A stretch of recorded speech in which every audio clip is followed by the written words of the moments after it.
What's going on? I when people tell me, "Why aren't you alive right now?" I'm just like, "I don't know. I'm out here doing things." But what can we actually take from the pre-World Cup friendlies that are happening right now? Because today was an interesting day for results. It was a very interesting day with results. We saw Spain drawing Iraq, even though they dominated the game. You saw a team yesterday. We saw interesting results. Today we saw again Cote d'Ivoire going 2-1 over France. Right? There's so many interesting things to take a look at. The Netherlands falling to Algeria. That's yesterday. Right? You had the other teams doing things, Panama, all the fun things. And then over the weekend you had the USA over Senegal. You got Belgium over Croatia. Ghana drawing Wales. Haiti over New Zealand. Like these results are all interesting, but like, what can we actually take from them? I'm like, this is what I'm wondering. Like, when you guys see, and this is my question for all of you, whether you're watching this live or coming back a little bit later, do you look at these and then make you think, maybe we underestimated this team, maybe we overestimated this team? Like, how do you look at pre World Cup friendlies? Because this is the results will always stand out, but how much do you take from them? Right? Should you be surprised of how Canada was able to dispatch of Uzbekistan 2-0? Maybe. Should you be surprised over how Brazil, got their 6-2 over Panama? Perhaps. Right? Japan over Iceland, Czechia over Kosovo, Cape Verde over Serbia. We've seen a lot of interesting results. I guess with the great comeback question, how much my question is how much these results really mean anything? I mean, the world is round. We live, we die. Nothing really matters. But some things matter in one sense and others don't. But I wonder, do you look at this and change how you think? Because I think for me, it's very interesting. Now you can look at some teams and say, like, well, I mean, they're not at the World Cup, right? You see what Cape Verde did to Serbia, and you say, well, I mean, they're not at the World Cup, but Serbia is still a solid side. It's a friendly still. A friendly is a friendly until competition turns in. And then once a competition turns in, then you turn into a conversation of, okay, what do we actually learn? The lights are bright in one place, but the lights are brightest when when the game matters most. And so for me, that's where it's just an interesting conversation of, ooh, these results make me look at these groups interestingly, whether it's what's the substitution pattern, what happened in the game, when did players come in and come out, full line changes. Yes, we know all those things come and play a role. You're not swapping out 9 players come next week, but the players on the pitch, they did what they had to do. They got results, and at the end of the day, you can look back and say, "Hey, they played. They got it done." But instead of asking if it matters, let's ask a better question, which is the question we have scrolling here. Which team has impressed you, or which team have you changed your view of them thanks to these World Cup friendlies? Right? Which team have you looked at and said, maybe I should pay attention to them a little bit more? Right? Maybe it is a thing. Is it as simple as saying, oh, maybe a Panama side getting 2 on Brazil? You're saying, well, I don't know. Maybe they could do something against another team. Is it Cape Verde over Serbia? Is it Haiti over New Zealand? And like, they're questions, but I think that's a very fair question to ask versus what can we take from these friendlies, but rather like let's reevaluate some of these teams. Like let's reevaluate and see if this changes how we look at them a little bit. Because yes, they're friendlies. I'm never gonna step away from that. Yes, half of these games have had what full line changes, but players be playing. Results are still results. The points still matter. It's not who's lying. The points do matter. And so I think you have to look at it, and I think for some of these games, it is as simple as saying maybe it's not necessarily the totality of the game. It's looking at those first halves and say, okay, what can we take from those first halves, or who looked good? Because I mean, I'll equally say, for instance, let's start pulling up some games here. Oh, also, guys, welcome to the channel. This is Shape of Football, formerly Africans, primarily Canadian African football context. If you want to stay on top of that, you're going to see my face a lot. So, as I say in every video this month, hit the subscribe, notifications on if you want to know when I'm on to watch, or when you know when I'm on to avoid. One of the two. It works best for you. But let me get to this first game. And this is interesting. It's an interesting game for you, not because I'm like, ooh, they're good or they're bad, but I think you can do a lot in a half to show well. Like, you can do a lot in a half to show very much well in terms of what you do. And I think, like, you look at the US versus Senegal. I think that's a perfect example of a match where you say, okay, yeah, the totality of the game, they made a lot of changes, but in that first half, what did we see? In that first half, is there something we can take from it that will show us everything, all the things?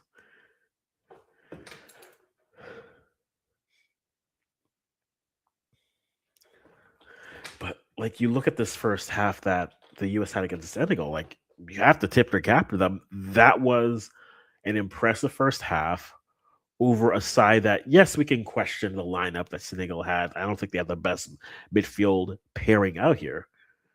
But you got to give credit to credit. The U.S. came out and were the better side in that first half. Now, if that game goes out over 90 that way, you'd hope people make better changes. But in those first 45, big chances the same, 8 total shots, 2 saves, conceded corners, more fouls. We're passing better, less free kicks. Like, the US was objectively the better side. Now, maybe it's teams getting used to the pitch and all things, but Dest in the 7th, Pulisic in the 20th, and then Sadio Mane getting one in the 44th. But they really, in that first half, was like, okay, yo, I see you, my guy. The man, the myth. Same thing every time.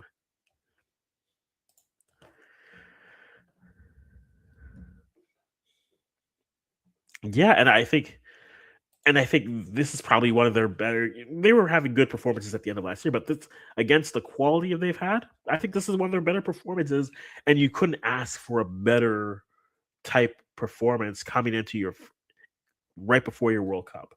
Like, and so does that change how we think about them as we throw in the man, the myth, the Nelly Nelly? Nelson, how you doing, the guy? You're reviewing the game I hated watching the most. It's, but like, it makes you like, does this make you think differently of Senegal, or do No, you look at the US and say, okay, maybe I've I'm not kidding. underappreciated or not, or I'm go? not kidding. If they Yeah. started the main goalkeeper, Mendy, Mhm. Yeah. I think 2 of those goals were Oh, go ahead. gifted.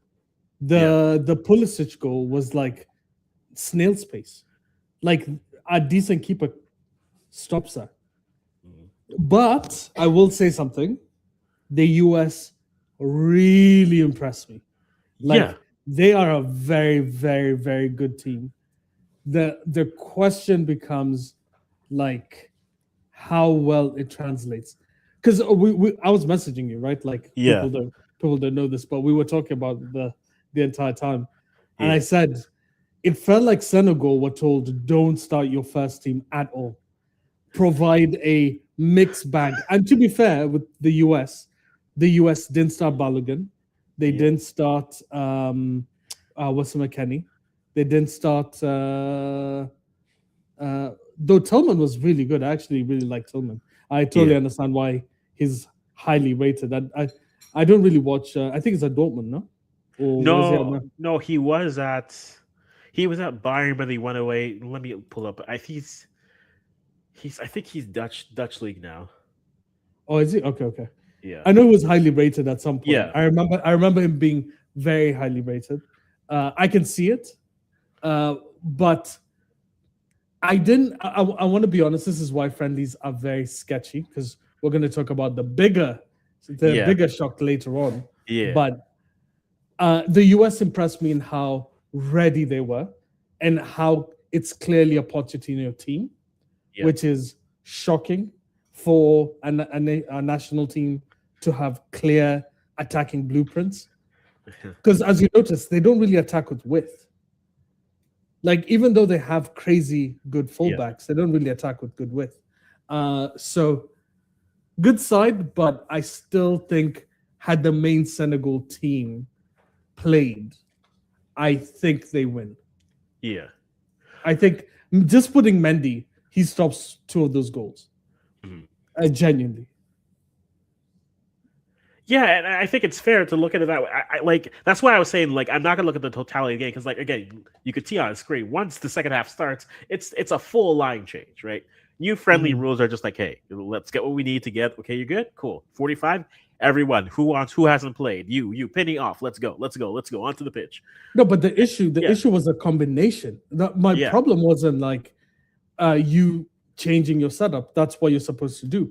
Yeah. But from the Senegalese coach, he was choosing the wrong midfield. Like that's the thing that was throwing me off. Like Pap Gay didn't start with if you go to the lineup, the starting lineup was Kamara and Diaye, who had never even like Diaye's like this new young kid, right? Apparently. Yeah. So they played Kamara, who's small, with Ndiaye, who's small. And then normally when he plays Kamara, he plays him with Pap Gay. Yeah. So the 2 connectors don't make sense. Then in the second half, he brings on Pap Matissar and he brings on somebody else. He brought in some random midfielder. And essentially, he never created like a good, like trio, the connection, not trio, just like I'm looking at the double pivots.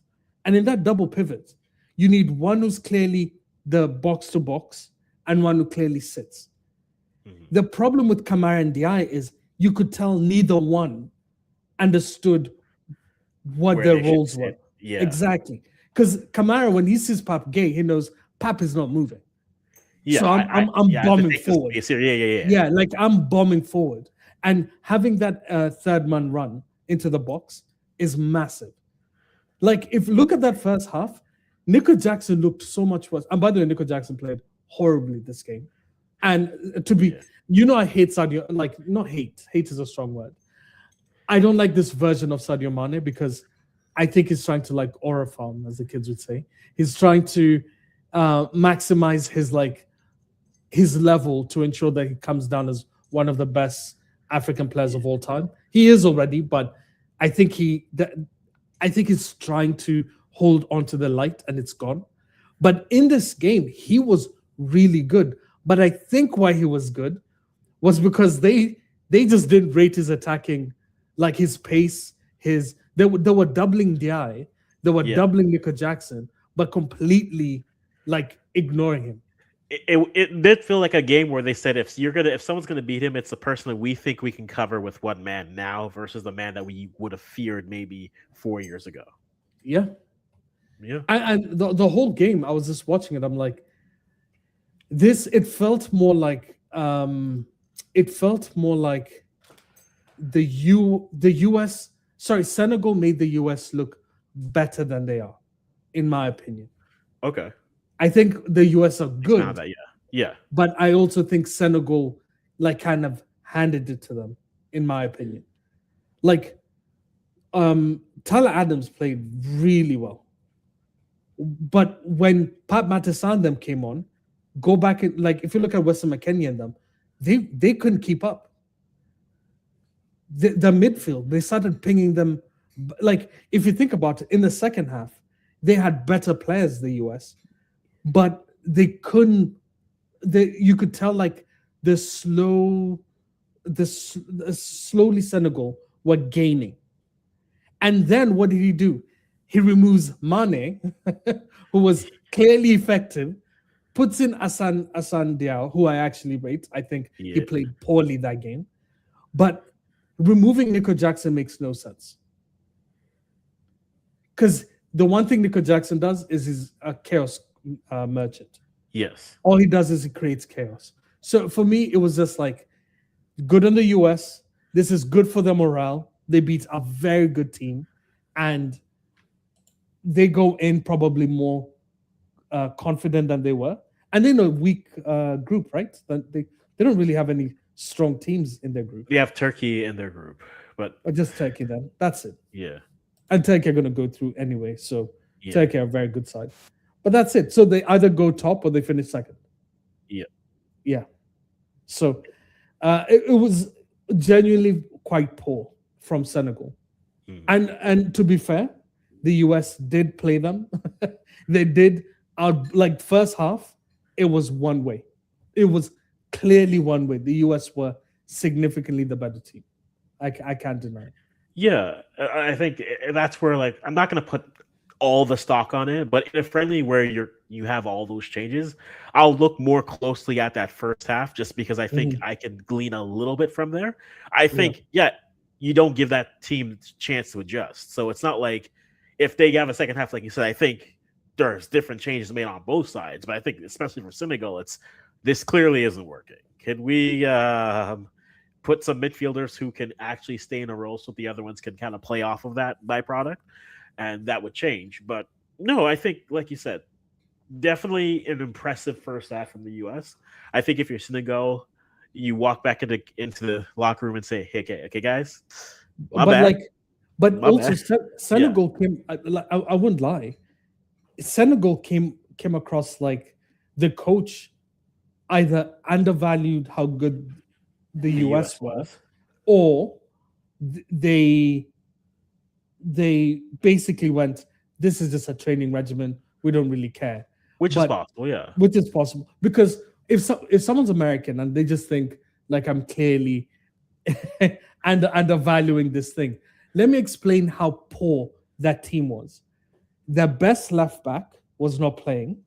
Their best midfielder was not playing. Their best right back wasn't playing. The entire midfield in the AFCON, which we watched, in the AFCON, Kamara didn't even start. They weren't playing Kamara. This Ndiaye guy is young. Mbai didn't play. Like the whole main team that won the AFCON, the US didn't face. Yeah. And by the way, if you don't know how good Mendy is, Mendy's a Champions League winning goalkeeper. Oh no, like, he's not yeah. So if you're comparing him with where the hell does Diao play? The guy who on it. Sorry, I am out. So Mori Diao plays for Le Havre. Yeah. Come on. Yes, he plays for the Havre. And a year he's had. And this is technically that was his fifth cap since 23. So yeah.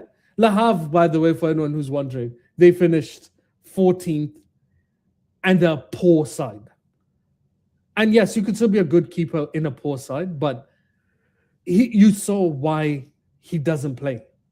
Like why he regularly doesn't play for Senegal. I'm not kidding. If you assess those shots, they were slow. They weren't like bangers. They were killing me. Like Balogun's goal was like, what the hell? What are we doing? Yeah, like Des goal fair. That was just like y'all did that on purpose. Yeah, like I just sat up, was like, oh, really where good. was this America? Like, where's this US the whole time?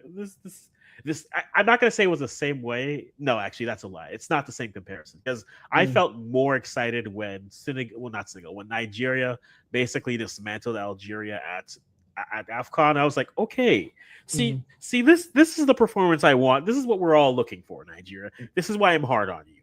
Like the US doing that, I was like, you guys have had this, but like, and then you're like, oh right, it's a backup keeper, and then the second goal, you're like, this is gonna be one of those days, isn't it? But hey, credit to the US, a good first half. a good. Before we get to the game today, I'm wondering what your thoughts. Did you see the anything of the Algeria Netherlands matchup? No, I didn't watch that. I didn't watch that one. I only watched Ye- the Ivory Coast game. Algeria Did they putting beat up, Netherlands or yeah, they? 1-0 No shot. in the most Algeria of Algeria games, one goal, and It was maybe like three shots. Was it 3 shots and 1 goal? it was. I'm not gonna lie when I tell you this, sir. It was no, it was 8 shots, 1 goal, sir. But it was 8 versus 17 shots. All right. Yeah, but of the 17, how many good chances did they create? Well, according to the big world of Oh, they created SofaScore, 3. yeah, Oh, so okay, no, so yeah, no, Algeria basically hit them on the counter, and yep, that's in the basically 86th minutes. damn. They were soaking up that pressure like a rag. But let's be honest, the Dutch are not good. This is a version, and like this is confirmation for if you think, okay, like a team like the Netherlands, a team like Germany, and then we haven't seen Germany play. I think they're playing later today, but What they play? no, I think my schedule's all over the place. No, who are they playing? Who are they playing? Do you know? Okay, let me get this for you as we scroll through. No, the Germany are playing the U.S. next. That's who they're playing next. Oh, okay. And that's today. No, that's not today. That's later. Later. I think it's this. I think it's Saturday. I'm scrolling on this live. Yeah, they play Saturday. Yeah. Yeah. So Saturday is what they're playing. But yeah, like a win like that for like wins do a lot of good things. And like for me, that's where I'm excited to see. Yeah, but thank you. But here's my concern. Yeah. The concern is friendlies really don't tell you much about World Cup. That's a sad truth. Because there are many teams that come in. If I recall correctly, when Spain went in to win the World Cup, there were point friendlies. Spain were actually not that, like, they didn't look super strong coming into the World Cup, and they built their way. But it's I in my opinion, friendlies are only meant to get the guys accustomed to each other. So it's basically a training as much as you see Ivory Coast beat France, the US beat Senegal. I guarantee you, run that back in the World Cup, and it's a completely different scoreline. Let's go Commonwealth countries. Let's go colonies. That's what I'm trying to say. Yo, Nee, are you in here? I am. Thank you for having me. Good to see you again, Kwasi, and good to see you again, Nelson. It's a busy time. There's a lot happening, a lot to talk about. Indeed. And as Steph Jordan does say, you're here for the Ivory Coast talk? Listen, we are all here. But this is a fair point too, right? Yeah. Have a hard time taking a match seriously if a trophy is not the end result. Look, if there's not a trophy you're playing for, I can understand that take. At the same time, hey, you play to win games. Those performances can take you. There's probably a kid who scored in a big friendly, and now we're like, hey, you know what? There's a degree with scouting worldwide where it is very much event-based, right? There are some people who actually scout, but for the most part, there's going to be a bunch of people watching this World Cup saying, oh, who is such and such from Iraq? He scored 2 goals. Maybe we should get him. Let's buy him. He seems like he's up for the stage. And that's going to happen. And so, yes, you can't take those matches seriously. A club will take it seriously because they'll look and say, hey, I want that. Versus, I don't think a club is taking seriously a friendly. I don't think there's a club that just saw Ahmad score a banger against France and then they go, oh, yeah, we'll try and get Ahmad from Manchester United too. I would argue the club that would do it already has him. True. Oh, shit. Shots fired. Okay. I'm just saying. It's true, though. If anyone would do it, be United. He's already there. So you don't have to compete with yourself there. You don't have to compete with yourself. But as we had mentioned before, Cote d'Ivoire over France in the battle of colony versus colonizer, in a friendly way, of course. Um, you guys both saw this game or saw reports of this game. The story's going to be an African side beats a team that won the World Cup in the last 8 years. But for you, like, what's the story of this game, half in and half out? I'll start. I thought it was a pleasant surprise from Ivory Coast. I wasn't sure what to expect. I know it's a friendly and you can't read too much into games that are somewhat non-competitive, but Mhm. I really wanted to see more cohesion from Ivory Coast compared to what we've seen at AFCON and in some previous matches. And I thought we really saw what you could say the Ivory Coast of old, what they lack in maybe high end name value, they make up for with the way they were playing together as a team, the way they're working together. They look very organized. I Mhm. like that aspect of it. And they come into Canada, have the game against Germany. You never know. A result like this can create some belief. You never know because that Germany team, it's not the Germany of 12 years ago. Let's say that. Yeah. No, that's fair. That's a fair point. I think well stated there. Nelson, what about you? I'm going to be honest. They made France look like bang average. I wouldn't lie, except Turkey. Turkey was the only player, not Shirky, I don't know if it's Shirky or Shirky, but Ryan, I'll call him. Except Ryan. Ryan was the only one who looked like a world class player. First of all, I don't understand why Thuram was on the wing. And if you look at that and you think, oh yeah, but Mbappe and Thuram like swapped roles, no. Thuram was on the wing. And I don't understand why a 6'3" slow player was on the wing against the rapid, the rapid players of like Adingra should have scored, by the way. Like this Yeah. game was gonna be easily 3-1. Like easily. They didn't a lot of the if you go back and watch, if you ignore the hype and the panic that you when you see the French players just like bombarding uh, Ivory Coast, if you actually look at it again, they really weren't penetrating that low block that Ivory Coast set up. They weren't penetrating it. It was Turkey just doing that insane um, North African dribble that it seems all North Africans are born with. I don't know where they get it from, but his Listen, what ability, his close ball ability is nuts. But him, the one Olisa chance that he should have crossed to Thuram, he should have crossed it, and that would have been a goal. But he's backing himself. He tries it, but like you. First of all, this midfield was crazy, and Nia, I'd love to hear from you. But like Rabiot, he was causing a lot of issues up front. Like he was defend. I guess the instruction from Didier Deschamps was press everyone up top, and he did win the ball a lot up top. But the issue with Rabiot is when you give him a lot of time, he tends to mess it up. Chouameni was very average. Like this score doesn't display how average he was. He was, in my opinion, he's like a 5.8 in this game. And I love Chouameni. Mbappe was non-existent.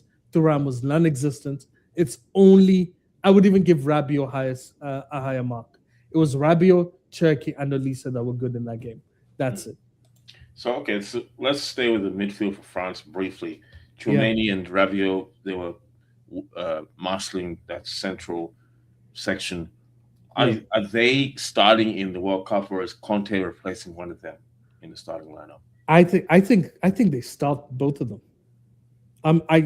Because Chouameni's starting for sure. So it's a question of Rabiot, Conte. Who else was sent in the midfield positions? Would it be Manu Kone? Yeah. Like I don't see. He might bring Conte in, but I don't watch the Saudi league. I don't know how good he's been. I know he trusts him, but I don't know how much energy he still has. And that's also a good point. When you played at a certain level and you've been asked to go to the top of the pops in international football, it is interesting to see. I'm interested to see Conte Ronaldo. There's a few guys. Mane is another one for Senegal. Mane, yeah. Some of these guys who've gone to the Saudi Pro League, are they going to maintain the level that they had when they? What am I trying to say? Are they going to be able to maintain the level that we've known them for? Are they going to be a gear down when they come into the World Cup? That'll be interesting to see. I'm with you. I'll be honest with you. They were like so poor, and the sad here's the crazy thing: the bench that came on wasn't any better. It's not like they swapped them out and all of a sudden they got better. It's interesting. The Ivory Coast team that joined, their first team players looked better. Like Ahmad came and scored. Bazoumana Touré, who's amazing. If you watch Hoffenheim, this kid is cold. He is so good. He's the next. All the hype has been going to Yan Diomande. Bazoumana Touré is right up there with him. By the way, he played well. Ulay, I know he's in Turkey. It's one of the Turkish teams. I don't want to be ignorant. I know he's a Turkey. Trabzonspor. Yeah, Trabzonspor. He's there with Onana. Terrible keeper. He's coming back. He's coming back to you. Yeah, he's gonna recall. Hey. Don't start swearing. Well, those are fighting words for me. Well, he's not at the World Cup, so you don't get the chance to have him in the shop window. Oh no, that's overpaid for him. I was hoping that he'd be there. We're trying to maintain his value. We're not trying to destroy his value. But like, let's be honest. The main Ivory Coast team was on the bench. Ousmane Diomande was on the bench. Ahmad was on the bench. Who else? Ibrahim Sangare was on the bench. Bazoumana Touré. Like, come on, that's 5 good players. The only player that you could say on the French team that was on the bench that might play is Kanté. He's the only one. They played the first team and couldn't beat Ivory Coast. That is shocking. Okay, so I might age myself here, but the club season has finished quite late this time. We throw 2022 out the window because that was in the middle of the season. Yeah. But this reminds me a little bit of 2002 when the club season also finished quite late, and there was a big journey across to the tournament. Yeah. And some of the European teams struggled. One of those European teams was France. France, yeah. Most famously in Seoul when they didn't show up against Senegal. They were sluggish, and Boubou Diop scored. I have to ask you guys, big tournament, more matches, a lot of travel, hot conditions as we look out the window here in Canada. Who is France one of those teams that is set up for a bit of a lull, a bit of an upset maybe? I think France have enough quality. Like the team that I think will probably struggle is Portugal. Because if Portugal mess around, and because as you said, Vitinha just came back. Vitinha was in the World Cup, in the Champions League final. João Neves was in the Champions League final. Nuno Mendes, like that's a large part of their spine played a lot of games. Yeah. And I think you will find they will get tired. When you look at the French team, like actually just assess the team. The only guy who is missing, who's a big guy, is Dembele. Dembele is the only one they're missing that you would go, oh yeah. If Ousmane Dembele was there, maybe they thrash Ivory Coast because he's got that ability to just, he decides which leg he's going to score with at any point. So, but I think France are good. I think they'll be okay. Okay. Overall. You've raised a good point about Dembele. I did watch the final last week, and I was a big champion of his Ballon d'Or cause in 2025. Yeah. I thought that year was the complete body of work. That is what you want to see for the best player in the world. Yeah. Co-sign that. No problem. He's obviously won the Champions League again, 2026. And you go to some of our favorite sites, Goal.com, Bleacher Report, Football, some of these pundit sites, and he's immediately front runner once again, just by virtue of winning the Champions League. Yeah. The fact that he's missed games, the fact that he scored the equalizer, but it was from a set With piece, a pen. Yeah. and Yeah. he didn't do a whole lot in open play in that game, 100%. Yep. which leads me to believe that he's playing hurt. He's not 100% No. yet. He's a Wasn't he front limping? door. Wasn't he limping in the game? Like it was Exactly. clear he was injured. Yeah. He was clearly not 100%. But Mhm. if France has, let's say, a semi-final campaign, Mhm. he may well win the Ballon d'Or. What do you think about that? It's terrible. But go on, okay. I think. Look, I can see the argument for doing that.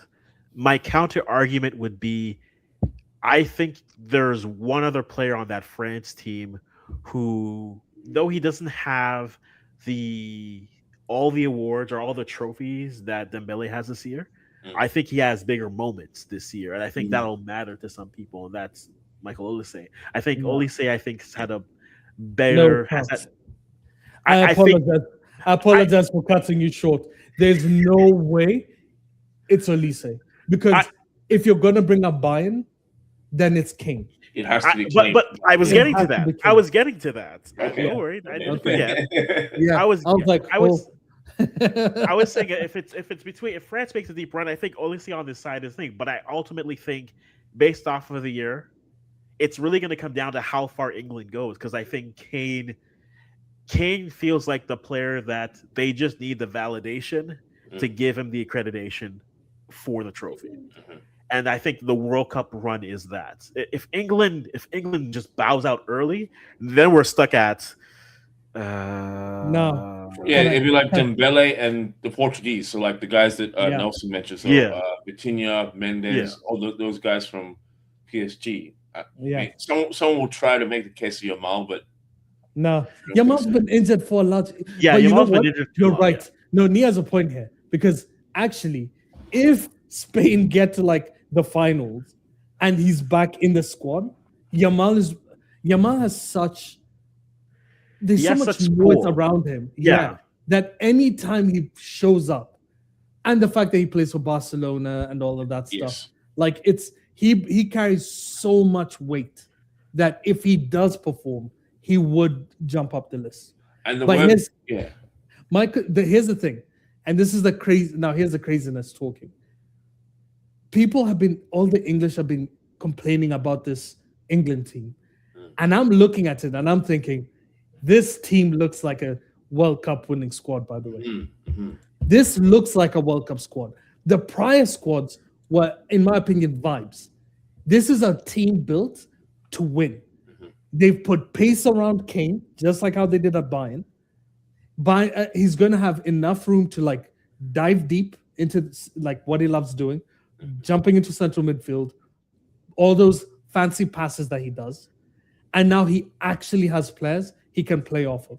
So England, I think, will go deep.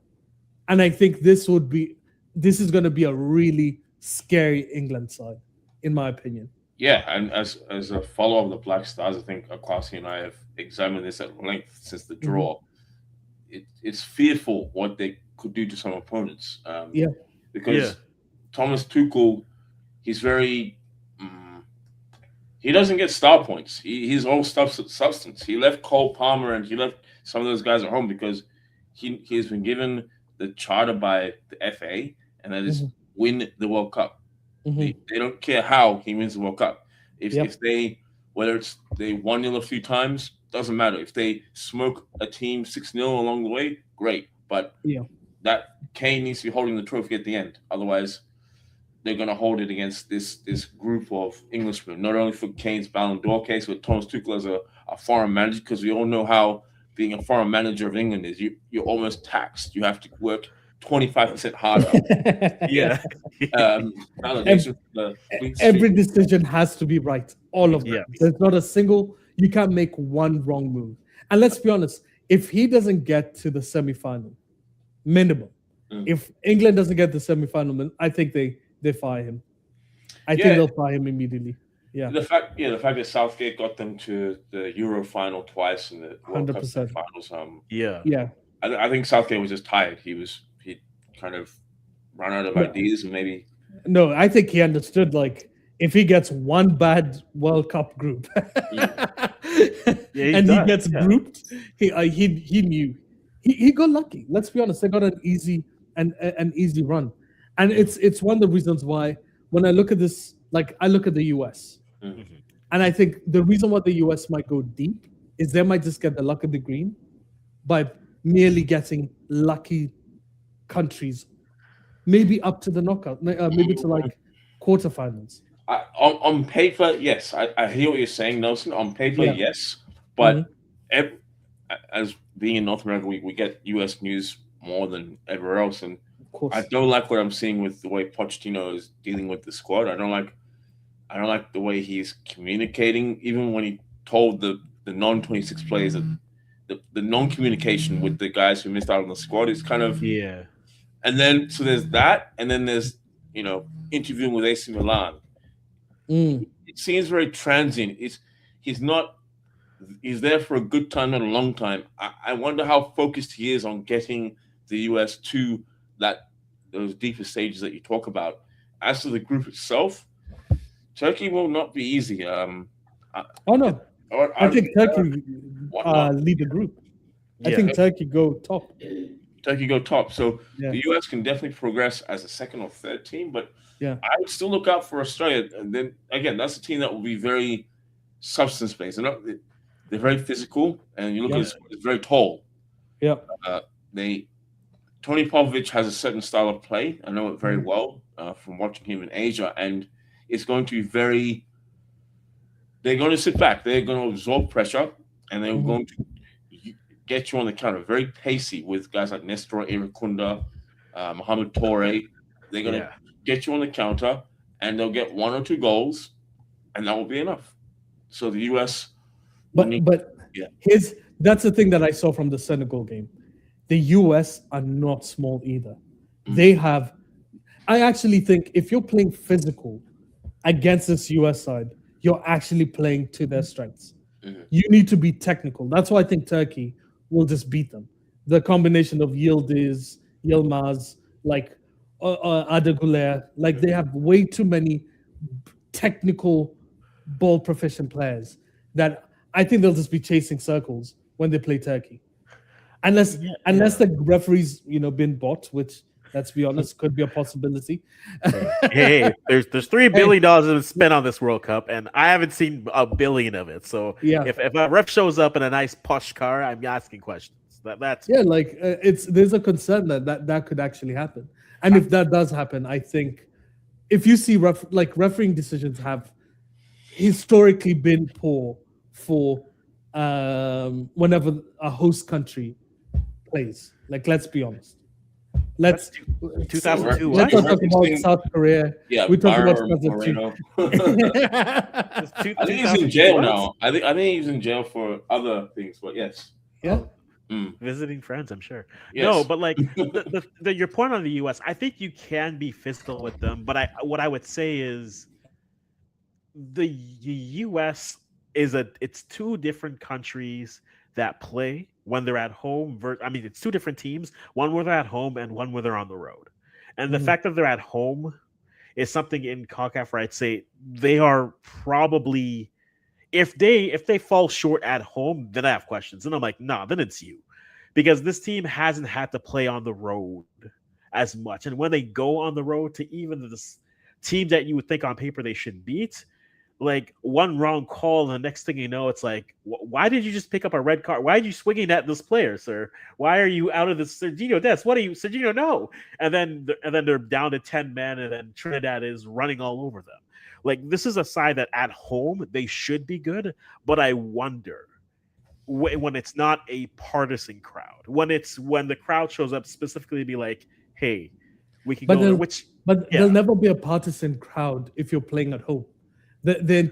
Every single game that the US will go to will have more American fans. So it's just as a fact. I agree. There's no way FIFA are dumb enough to give allocations to people outside of the US. It's not. Yeah, I hear what you're saying, Nelson. Yes, they might be US citizens, but are they going to be passionate for the U.S.? I think the point Akwasi's trying to make is, are they passionate for the U.S. or is it like, oh, cool, soccer match, let's go watch? But we're event based in North America. Yeah. But here's no the thing. doubt. I think there's a contingency in the states that they've selected. They do have a decent American fan base, like people who actually watch American football. In this case, soccer. Yeah. But Beneath me. yeah. But American, like actual football fans who will go, who have watched, either the MLS or they follow their players in Milan or wherever else they go. So I do think there is, like, because that USA Senegal match, I expected the Senegalese fans to like match them for noise. They were getting drowned. I was actually quite impressed. Well, you have to remember, and like I'll bring up another game. I'll bring up Haiti versus New Zealand. The friendlies are the most affordable World Cup matches that we have. Yes. Like I watched. You're solidifying my point, by the way, because there's not a lot of foreign fans who will fly from wherever the heck they're coming from. A Turkish fan will not go from Turkey to go watch a USA game where the prices are going to be insane. They're going to be insane prices, 3, 4, 5 grand. Yeah. With the issues we're having with, trust me, I just flew. I was in Kenya. I can't tell you how expensive flights are right now. So you add up all of those the costs, and I just think you're going to see more Americans, just in general, for American games. Yeah, American games. That's my only concern. And that's a fair point. And like I think for me, that's where, like, again, I'll reference the Haiti New Zealand game. It was such a bittersweet happiness to see, like, because again, everything was going on with Haiti, and like I wish they would have played against Montreal. They would have made bank there. But like you play that game and you see the crowd, and it's like everyone in Fort Lauderdale who is Haitian is there. It is blue and red, and you're like, and I'm watching this and I'm thinking, in less than a week, I am mentally preparing for Club World Cup outings. I don't think it'll be that bad, but like I'm ready for like, and welcome to this game where we're gonna stick the camera to this side because clearly on these levels, like we priced ourselves out. No, I'm not joking. I know for us Canadians, especially us Canadians, we've seen how exorbitant those prices are, and we're going, there's no way. I have American friends. I have spoken to my American friends. Almost all of them are going to games. Because you're right, it is event-based, but there is still such a mass. Dude, it's 300 million people over there. Like, it's not a small country either. It's a massive country. And even though it's exorbitant for us, they still have a significant amount of people who do make decent money or make bad decisions and will go and spend $3,000-4,000 on mediocre seats to watch the US play Panama, whatever they're going to face in the quarterfinals. I see both of your points, but I will say historically, I mean, let's look back. 2006 was a well-attended World Cup. Maybe the last well-attended World Cup from wall to wall. 2010, or empty seats in South Africa. 2014, or empty seats in Brazil. 2018, or empty seats in Russia. 2022, giving away tickets. They were trying to fill those seats. So let's see how it goes next week. But remember, the reason why Qatar failed was because there was a lot of like backlash on you couldn't find hotels. Like the country just wasn't prepared for the number of fans possibly moving, like going in. This is the opposite. This is the US doesn't want people to come in. It's a complete opposite. It's a different dynamic. I agree. Yeah. And I genuinely do think, like, here's how it's going to be. I think if the Canadian matches are full, if the Canada versus Bosnia game is full, I guarantee every US game is going to be full. Every single one. Because have you seen the tickets, Lee? The cheapest ticket is $1,000. Yeah, no, because listen, I'm on StubHub right now. I'm looking, and I'm it's like, $1,000. I checked because we also have to account for taxes here. I don't know about you fair. Americans, but for us, it's like 938. Dude, I've already checked. I told you, my boy's Bosnian. He's on his way. He's literally, I'm not joking. He's called me. He's asked me if I'm going to be there. I said the closest you'll find me is at a pub nearby. But he's going. He's American. He lives in Arizona, and he's gonna go watch the Canada-Bosnia game.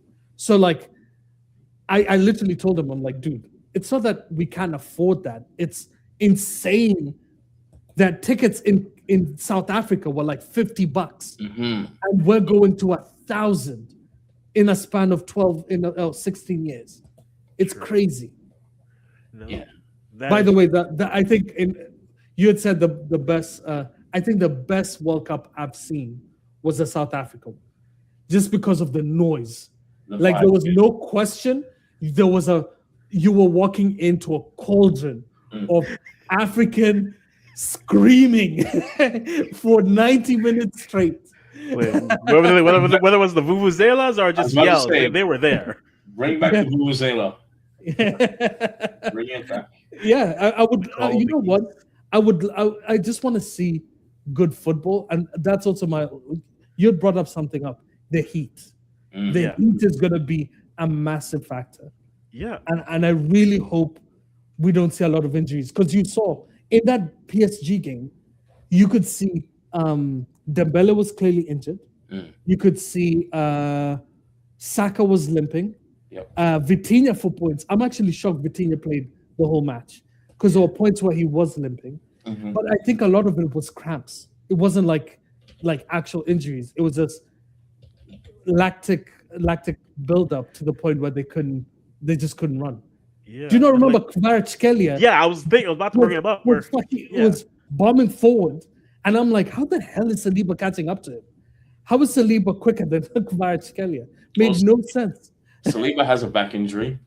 Saliba has a back injury. Yeah. A lot of guys who have played 50+ matches are feeling it, and if I'm English, I am hoping against hope that Declan Rice stays healthy. Oh yeah, 54 games, whatever it is. They need him, not just in midfield, his defensive work, set pieces as well. Yep, they need him. I know Nico O'Reilly could play midfield if asked, but he's a big key for that England campaign. But here's the problem: Nico O'Reilly can play midfield, has played left back all season. True. And you're right. I think without Rice, they are very, very average in midfield, because you either have Kobe Mainoo, you have Anderson, Wharton didn't go. Who else did they send? Henderson? Did Henderson? Oh my God, Jordan Henderson was sent in. Yeah, true. Yeah. If you're bringing up Jordan Henderson, you're not even getting past the quarterfinals. I can't lie. Bellingham. Oh yeah, Bellingham could play deeper. Yeah, true. Yeah, that would probably be a better fit for him, to be honest. That said, any other friendlies stand out to you in terms of looking at teams and saying, "Huh, this is an interesting result over the last few days"? Because I've spoken enough about Uzbekistan and Canada, where it's just simply they need to get healthy. And you're here. We're all in Canada. Let's be real. And I have this sinking suspicion that they're going to replace more than one player. By the 26? Yeah, for the roster. Yeah, for the 26. I don't think it's just the Flores injury. I keep on looking at Schaffelberg, and I know he's training to get better, but they played a game where they had on the roster and available 2 healthy wingers, and then Jadon Nelson, who's fighting to make it. There's no way they enter a game with maybe 3. There's no way. No, and I think that you're talking about that left midfield spot. So for me, it's Ali Ahmed, subject to and then maybe it's Miller, who's come off the championship final with Hull. Maybe you could ask Nico Seguir to go in there. Probably not, but it's those first 2. I honestly don't think Shuckleberg is starting healthy or not. He's I don't an think he's impact starting player. either. 60th minute. Yeah. Can I start hating? Because I was gonna hate for a quick second here. Fine, you can Um, hate. no, that so Ahmed is the guy who plays for Norwich, right? Yes. Yes. That's. I watched a CBC documentary on him, and I was like, they were talking about how rags to riches kind of story. He rejected Toronto FC so that he can go play in Europe, and I was like, oh, this kid must be good, like he must be good, and I watched him, and that kid is terrible. He is so. I hate wingers who can't dribble, and the primary means of progression is passing. So If you can't beat a player, I can't rate you. It's a fact. Come on, boys. Like, let's be honest.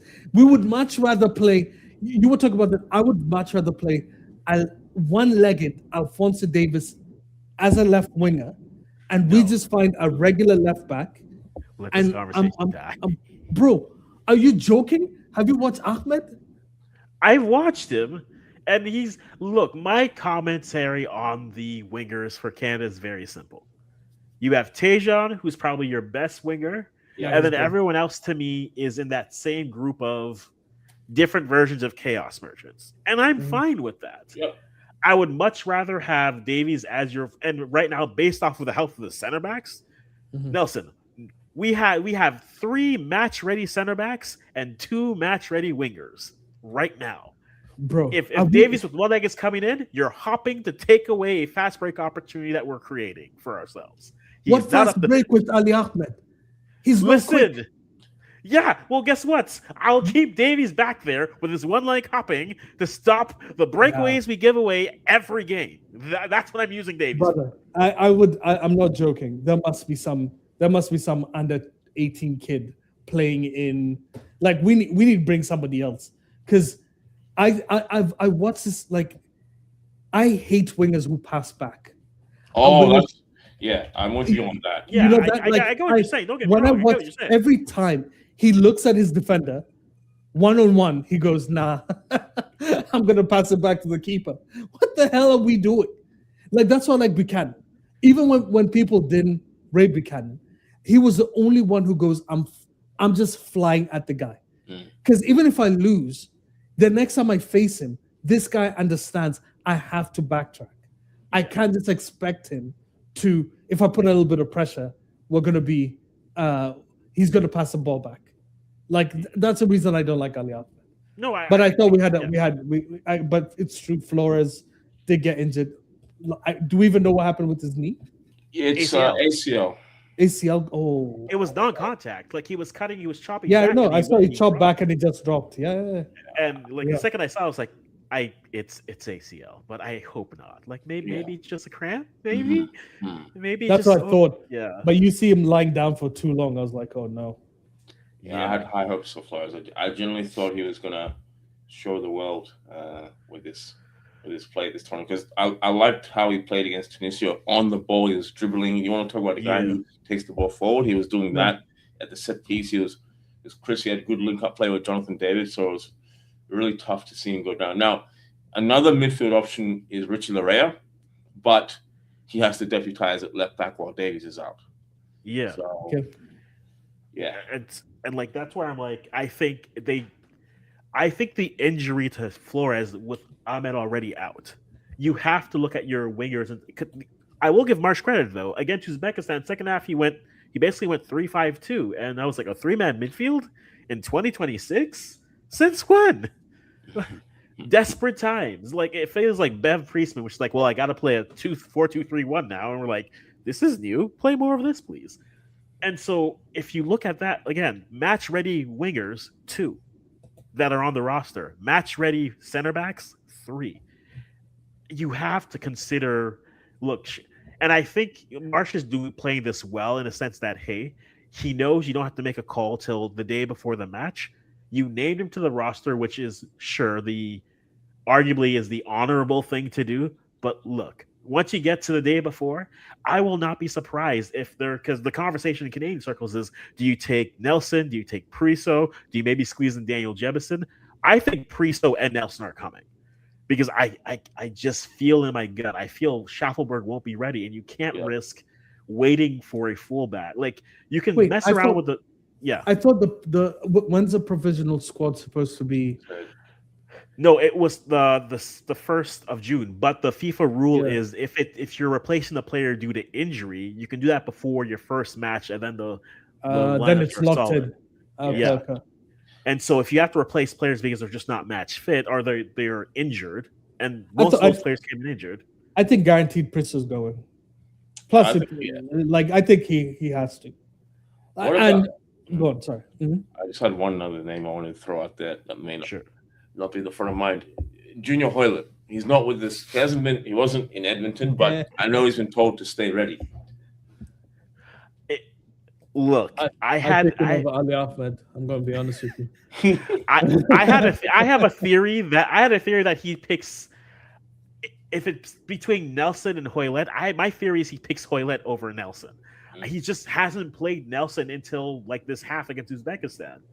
Like of all the wingers that came in, Nelson wasn't getting run or consistently.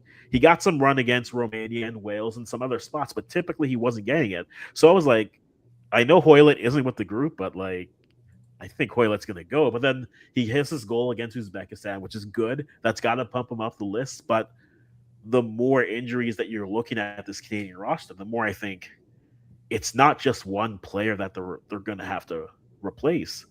It could be two. I'm not going to go as crazy and say maybe three, but I think two is a number, and I think you're looking squarely at Schaffelberg saying, look, I'd rather take a healthy player that I can rely on in the first 2 games versus a player that I'm hoping is ready. And plus, it's a groin injury off a player who's pacey.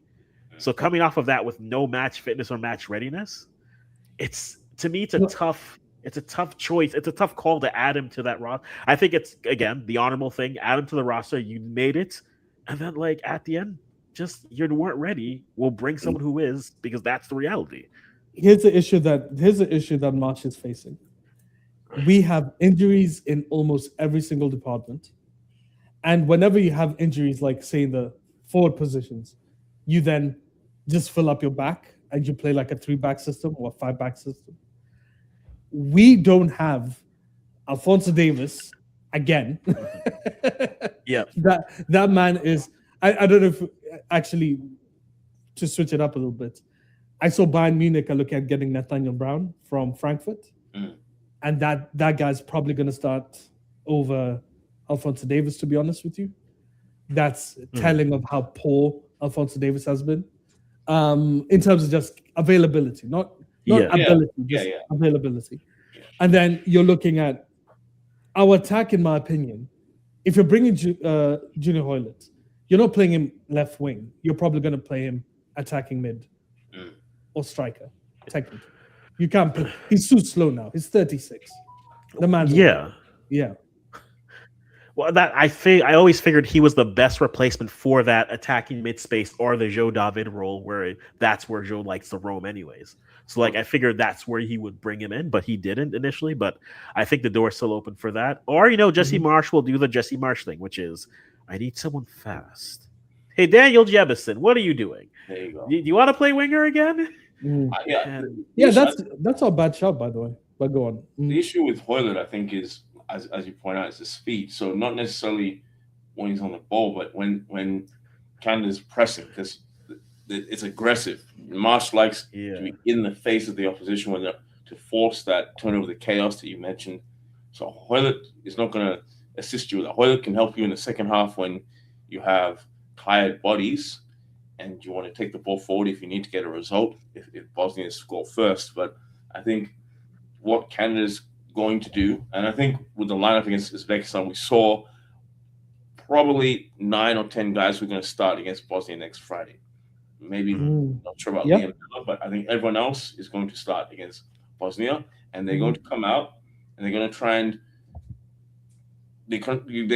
and get that first goal in the first 20 minutes before the first water break. Because don't forget about those water breaks. Yes, hydration breaks brought to you by Gatorade. Yeah, exactly. Brought to you Gatorade by is an Indian. Coca-Cola. Yes. So with that, you got the home crowd on top of Bosnia, and also Canada hasn't scored a lot of goals in the World Cup. No. It's going to become a story in the next week. When people start going over the passes, they'll say, "Oh, okay, this team has scored once, maybe twice, but they haven't got a point yet." And eventually, the question is going to be asked: "Oh, is there pressure on the team?" Marsh has done a very good job of deflecting that, but in the lead up to the game, it's going to become a thing. So you want to get that first goal to calm the nerves, because Yeah. if you don't, there'll be anxiety. Second half, it's going to be Toronto sports, and you know that old adage about how Yes. it's going to happen. It is going to No, that's happen. true. Mhm. No, I think for sure they're gonna have to. Their best start is if they can score early. That takes a little bit of pressure off, and then they can kind of. They want to be a team that can pressure, but not having to play and push players up. Because if we've seen anything, it doesn't matter who they're playing. They're going to commit too many players forward in their chaos ball, and it's going to be Max Crepeau versus Dedic or Max Crepeau versus someone. This is Canada's done it against everyone. There's going to be a breakaway chance against someone because it's a consistent thing, death taxes, and that's what they give. And so I think for them, scoring early will be great, and then they can press or create pressure, create opportunities on the counter. And that's the game I think that suits best for them, especially in the heat where they can kind of pick their spots in going, because that game is at 3 p.m, right? Exactly. Next week, 3 p.m. So get your water in, boys. Like, we're going to be running. We are going to be running. And I think that it's a very fair point. Now, I've started a comment in the chat because this has followed me for the last week. That's a lie. It's followed me for years. But it's ranking of federations, right? I got into this with some people. I know Santan's here. The idea, you watch one result and you're like, well, clearly this means the federation hell are you sucks, talking about? right? So, like, Senegal loses to the U.S. So clearly, CONCACAF, the best CONCACAF teams can compete with all of CAF teams, and there's nothing around it. And Listen, the gap isn't as far or close. And Nelson, you know what? Listen. The 10th best African nation walks the Gold Cup, walks it. And whether you like it or not, you guys beat the C team Senegal. Okay, they had to give you the worst keeper that they have. If you guys think you can beat Egypt, Senegal, Morocco, Algeria, Tunisia, Nigeria didn't make it to the World Cup. Nigeria has the second best striker in the world. They didn't make it to the World Cup. They have Ademola Lookman. They didn't make it to the World Cup. Are you guys joking? America wishes they had Lookman. America wishes they had Osimhen. They wish. Okay, like, come on, what are we talking about? Mali has one of the best midfielders in the world this season, Mamadou Sangare. Okay, if you guys don't watch ball, you don't get it. The African League, the CONCACAF, CAF is nuts. It's an insane. The 50 freaking 2 countries who hate each other. And they all play like their lives depend on it. And you think 7. Because it's only 7. How many good ones are in the Gold Cup? How many good nations in the Gold Cup? Let's be honest. You got the big 3. It's just the big Panama. 3. Yeah. Big 3, Panama. Yeah. Costa Rica. Costa Rica's, you know what? Costa Rica of old, if you were telling me the old, good Costa Rica side, I hear it. Yeah, Carlos Hernandez. Yeah, that was a really good side. Prime Keylor Navas. Exactly. That side, different story. These teams you're looking at right now, they can't survive. If you wanted the US to be good, send them CAF. Send them CAF. They'll understand. You guys don't get it. These guys are playing football when refs are looking the other side. We see high leg tackle being called for the guy, being called for the wrong guy. What are we doing? Bro, AFCON final. That was the advertisement for CAF. Yeah. CAF experience over 120 minutes. If you think that's crazy, go watch the under-17s game. The ref was giving Morocco the game, and Senegal still beat them. You guys don't get it. You guys get good refs who are trying to be balanced. Go over there. Let's see how long Pulisic lasts when some Moroccan Donny decides to 2-foot him. And he bounced. And the ref is like, what the heck? What's wrong with you? Can you stand up?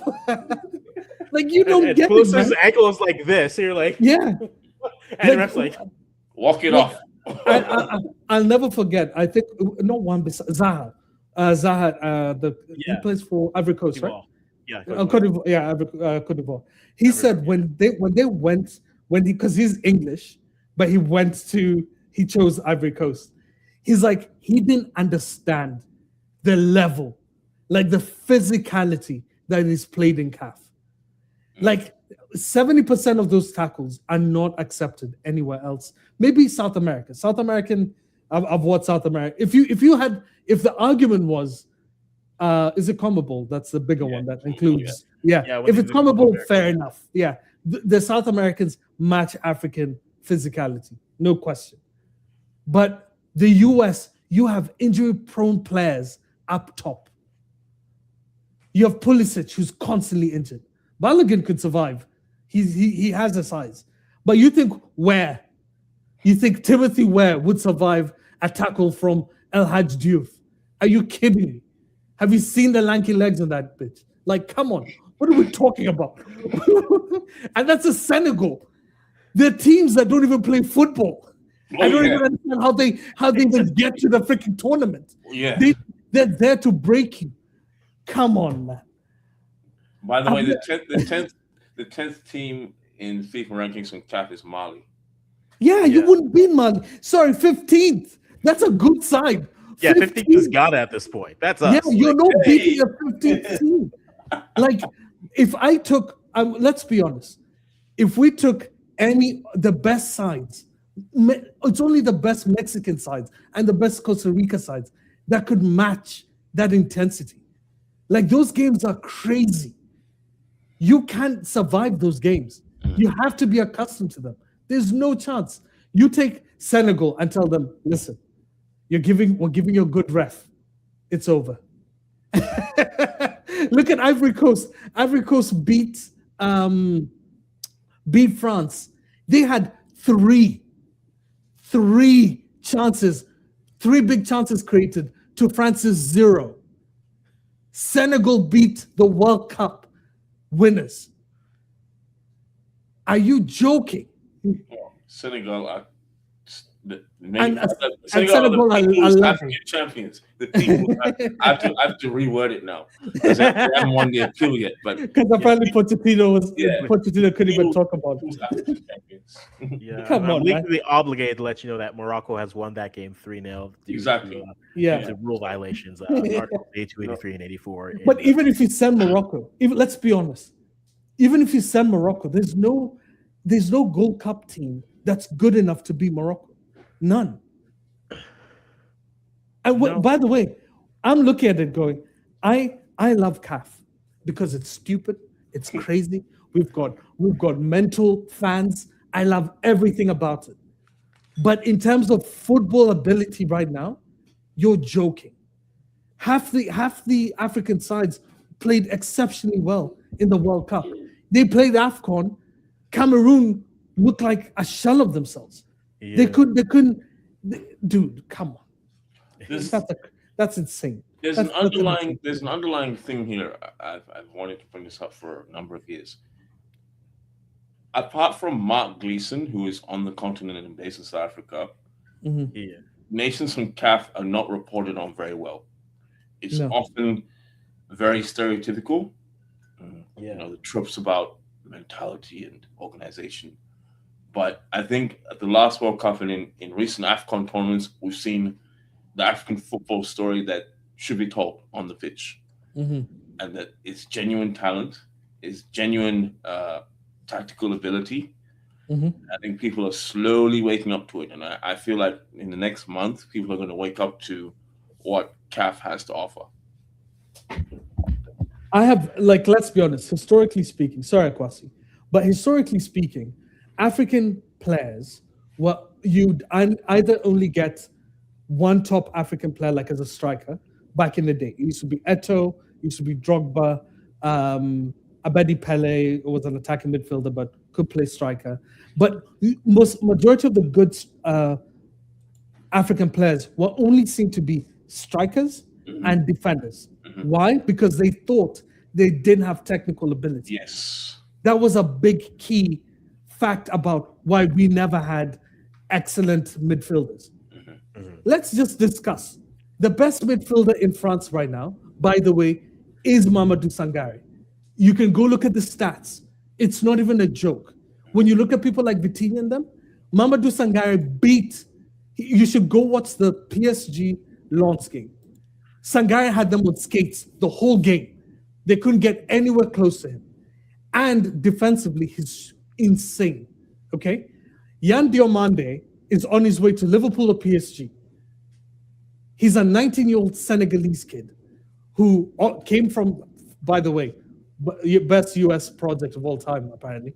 He somehow comes from the US, goes to Leipzig, and is amazing. You have Amad Diallo, who scored, who plays for Man U. If you go back historically to us guys were old Man U fans, we never used to have African players. Never. We had black players who never had African players. Impactful, yeah. Not impactful. Like you had Jemba, you had Quinton Ford. Fringe players. We didn't have. Exactly. Not main Mbumo is our main winger. Ahmad is our main winger. Yeah. Like that never happened. You go across almost every team. It's funny. The Senegal game. Doué's brother. Doué, who plays for France, his brother's the one who scored against France. Yes. Like, people don't get this. The level of technical ability in Africa right now is off the chain. African players are insanely good right now. You would not survive if you came over there. Western McKennie has no ball technique, by the way. Bite me, fight me. Hey, Victor Wanyama was a baller. He played for the wrong team, but he was a baller. 100%. He shouldn't have gone to Spurs. If Victor Wanyama went to Liverpool or Man United or Chelsea, he'd be higher rated than he is right now. Absolutely. He would be in legend status. But you know who's doing the work of amplifying these guys? It's not the federations, it's academies. Academies like Right to Dream, some of these clubs in Belgium, France, they're doing the analytics. They're doing the stuff underneath the surface, and they're finding these players. So this is not a trend. This is going to continue. It's here to stay. The African generation is here in football. It's for people who if we even track why Brazil suffers right now. Brazil suffers right now because they're trying to implement the European model in Brazil, meaning they're trying to build technical players in Brazil, ignoring all of the elements that made them Brazil. So that's why the wingers can't dribble. Like, there's a reason why guys like Anthony and they're not pure dribblers like back in the day when you would consider the Neymars, the Ronaldinhos. And by the way, you don't even have to include those guys. They had niche players who were insane. Yes. Pato failed, but he was exceptional. Kaka was exceptional. Like, they had so many of them back in the day. It was insane. But the reason why they're failing right now is they're implementing models that don't match. But here's the problem. With African players, they actually match to the meta right now. If you need elite technical players who have insane athletic abilities, that is bang on what African players always had. That's what Obi Mikel used to be. That's what Essien used to be. Yes. Yeah, that's what they were. Prime. We always had them. Prime Thomas Partey from Atletico before he went to Arsenal. Agreed. He was probably the best, if not top 3, number 6 in Europe. 100%. I think even at Arsenal, Akwasi knows this because I always talk about Partey. Like, I rate him exceptionally high. If it wasn't for the situation that happened, Yes. I don't think he leaves Arsenal. Absolutely. Arsenal don't buy Yeah. another 6. He was perfect for them. He was perfect because the physicality that they lost when they brought in Zubamendi Yeah, was not offset by Zubamendi's passing ability. conditioning. Because Yeah.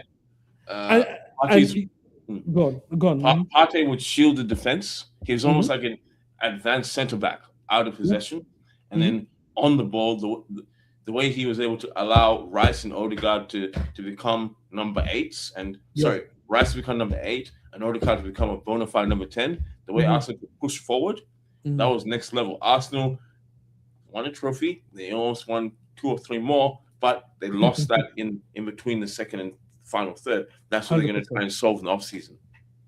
And let's also be honest. Like Rice had to play more defensive this Yes. season because Zubimendi existed, and he was panicking because he's like, well, Arteta looked at the team and he goes, if we allowed Rice to bomb forward, we lack that solidity that we have in our. But if you're Partey, you allowed Rice to go forward. You allowed Odegaard to like be 5 steps forward, and that makes the team more attacking. It's not shocking that their attacking prowess has died since the spine has gotten like. Technically, it looks like it's gotten stronger, but it has gotten weaker. No, because and of Zubimendi. Yeah. Oh, I'm out of. Did I lose you? But Nia, I don't know if you. Oh, and you dropped off. But regarding that talking point, I don't think there's a single Gold Cup squad, genuinely, that would actually survive. Not one. And if there is one, I would love for someone to say which one it is. Because I don't think the US is good enough. We've just discussed Canada. Majority of the Canadian players are injured. The best player in Canada is Alphonso Davis, and the guy's broken. If you even look at it from a squad perspective, in terms of availability and so on and so forth, they just won't survive. So when I look at these squads, I really believe not a single Gold Cup, or I don't think there's a single North American team that could. I'd actually change the argument to I don't think there's a single Gold Cup squad that could go to CAF and win the African Cup of Nations. I don't think there's a single one. I think I would say you have to look. I'd look at it this way. I think defensively, you always give Mexico a shout, just because I think they have the defense to do it. You think Mexico has a better defense than Morocco? You think they have a better defense? No, I'm saying of the CONCACAF teams going to CAF. I'm saying Mexico. My list starts with Mexico's. I think they have a good defense. I think they'll go into games. Hey, we prevented this team from scoring. Cool. They think they'll be able to find a goal. I think the U.S. has a midfield, but again, that type of physicality is going to be a tough ask consistently, especially like, hey, we complain about the what's it called? We complain about the CONCACAF whistle here. The CAF whistle the CONCACAF whistle feels like world class compared to what the CAF whistle is sometimes. And so I think that level of physicality. Tell me who is reffing the game. You might get a Ugandan ref who's like, you know what, 87 minutes, we're good. We'll just end the stream. You're good. And so I think you start with those 2 teams, and then you wait. The rest, I don't know. Like, genuinely, I don't know with the rest, and we'll have to wait and see with that. But that's like my short list of those 2 teams going, and they'll show well. Show well mean they won't be run off the pitch in all their games. Show well means they might be able to make a run here, but like that to me is the short list of teams that I could say I trust to. Hey, we send them to AFCON, and they'll hold themselves well. It won't be terrible. That's my short list. If you go the other way, I'm like, well, offensively, what are you looking for? Like, because at the end of the day, I think there's more offensive talent on CAF teams coming over that other than a few teams in CONCACAF, everyone will over respect. And I think CAF teams will do better going to the Gold Cup than vice versa. But that's not really in other news. The sky is blue in the morning. I'm saying if you take a CONCACAF team, Yeah. bring them to CAF with CAF regulations, they don't win. They get grouped. I'm telling you, they get grouped. You think Mexico, their 5'10" defenders, would survive the onslaught of Cameroon's giants? Or Sudan? Sudan's whole team is 6'3", the entire squad. That's Sudan. No, like seriously. There's a reason why when Sudan plays Burundi, it's 6'3" versus 5'10". And even though Burundi can play the ball, it's just one long ball to one of my boys up top, who's 6'5", or 6'8". They have a 6'8" striker, bro. The guy should be in the end of. He should be playing right now. He should be in the finals. He should be the right next to Wemby. Right next to Wemby. Yes, I agree, bro. It's baffling because here's my thing. Yeah. So I'm looking at Mexico's games. Mexico beat Australia in the friendlies. They beat Ghana, but the Ghana squad that went, I can't even recognize a single player. I'd say I don't recognize any player. I don't know any of these players. So then they drew to Portugal 0-0. They beat Iceland 4-0. Iceland have been on a terrible run, by the way. They beat Bolivia, poor team. Beat Panama 1-0. They beat the US in the final 2-1 in CONCACAF. So you look at the Gold Cup, they beat basically everybody. So I'm trying to find a good side outside of Portugal. They haven't really faced a good side in 1, 2, 3, 4, 5, 6, 7, 8, 9, 10, 11, 12. In 12 games. They drew against Belgium. Mm-hmm. But I think that this Belgian squad is poor. I don't think I think Senegal, I think the USA beats that Belgian team. I really think so. This Belgian team is, I still think there's a lot of legacy. Yeah. For this Belgian team. There's legacy in there, but I think they're not in the same way. I'll make the comparison to England, where we're overlooking people. Some people may overlook England because hey, they don't have all the names that they recognize, but it's low-key still a solid squad. It's a squad that's built to win this. I don't know if Belgium's at that same level, but I'm not looking at Belgium thinking, oh, this is the golden generation. But I think there's enough there that that's a solid squad. Like, bro, are they the Hazard? They have Axel Witsel. They have a 40-year-old in DM. Like, come on. Like, that's a joke. Like, okay, in the game that they played in Mexico, De Bruyne, who's injured, Witsel, who's 40, octogenarian essentially in football terms, Tillemans, who's injury prone as hell. Then you look at the defense. De Kuiper's good. I can't pronounce the guy's name. Goy, I think is how you pronounce it. De Winter's good. Castagne's mid. And then you have Luke Bacchio as the only attacking outlet. Götze, who everyone rates from, I know he plays in the Netherlands. I think it's Ajax. Götze, come on. You're playing at Ajax. And then you have Openda. That's it. Openda struggled at Juventus. It's not a good... They are not a good side. They used to be a good side. As what Nee said, it's a legacy team. It's a team that had excellent players at some point and are now out. They're out. Let them die. Nee's gone. He can't believe it.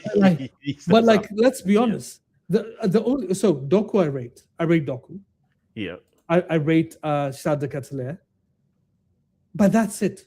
If you're telling me 2 of the 11 players are decent, that's not a good side.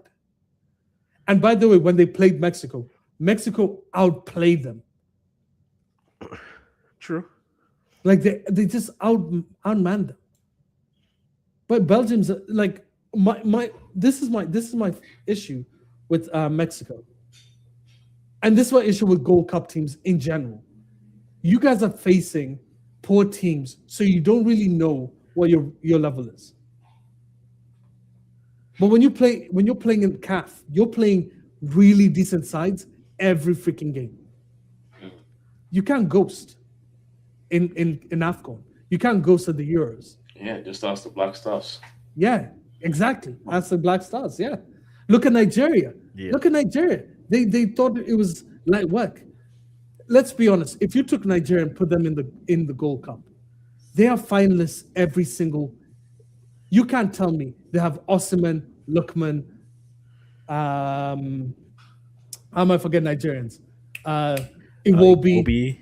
Like, come on. Yeah, I agree with you, Nelson. The only retort I would have is Lesotho sends the regards. You have to play. You have to beat the teams, and you have to beat but that's my point, Yeah. Akwasi, that you're dismissing. Is it's not just Lesotho, it's that they faced multiple teams that gave them a hard time. So when you go face a Lesotho, you don't have a nice, easy game to win. You're like, the pressure from your country to win that game is the reason why they failed, not the ability. Let's be honest.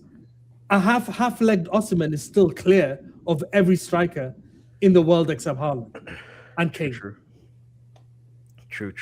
I can imagine I'm hyping up Nigeria and I hate them. Listen, CAF tournament Nigeria is something to behold, and then World Cup qualifying Nigeria is an adventure. Okay. Nigerians have been very quiet the last couple of weeks. I just want to. Oh yeah, because they're not in the World Cup. Oh no, don't worry. They're waiting for Ghana to get scored on by Panama at any point and be like, they should have brought us. I'm like Lesotho. Like, come on, guys. Lesotho, come on. Look, we drew Chad. Okay, I ain't backing up, but at least we drew Chad. Bro, like, look, Nigeria played. So this is the problem you have with like pressure. When Congo played Jamaica, terrible game by the way. Even though Congo went through, Nigeria plays Jamaica. Nigeria beats them 3-0. Like, this is the level we're talking about, by the way.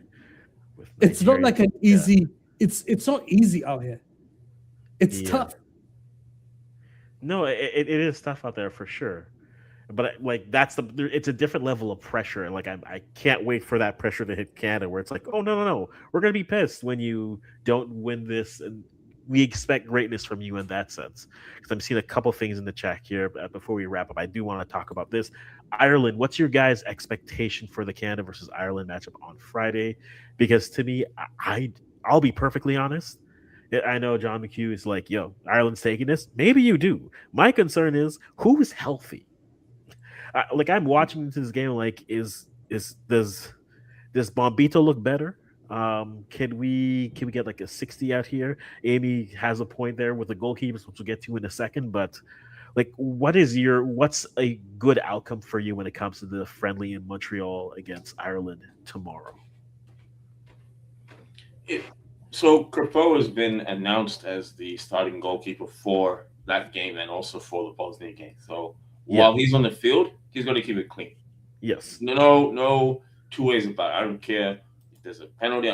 He's got to keep it clean. He's got to have that confidence. I know he pulled off some great saves against Messi when Orlando played Miami, but it's him in goal, and it's also whoever is started against Uzbekistan, who's going to start against Ireland, will probably start against Bosnia.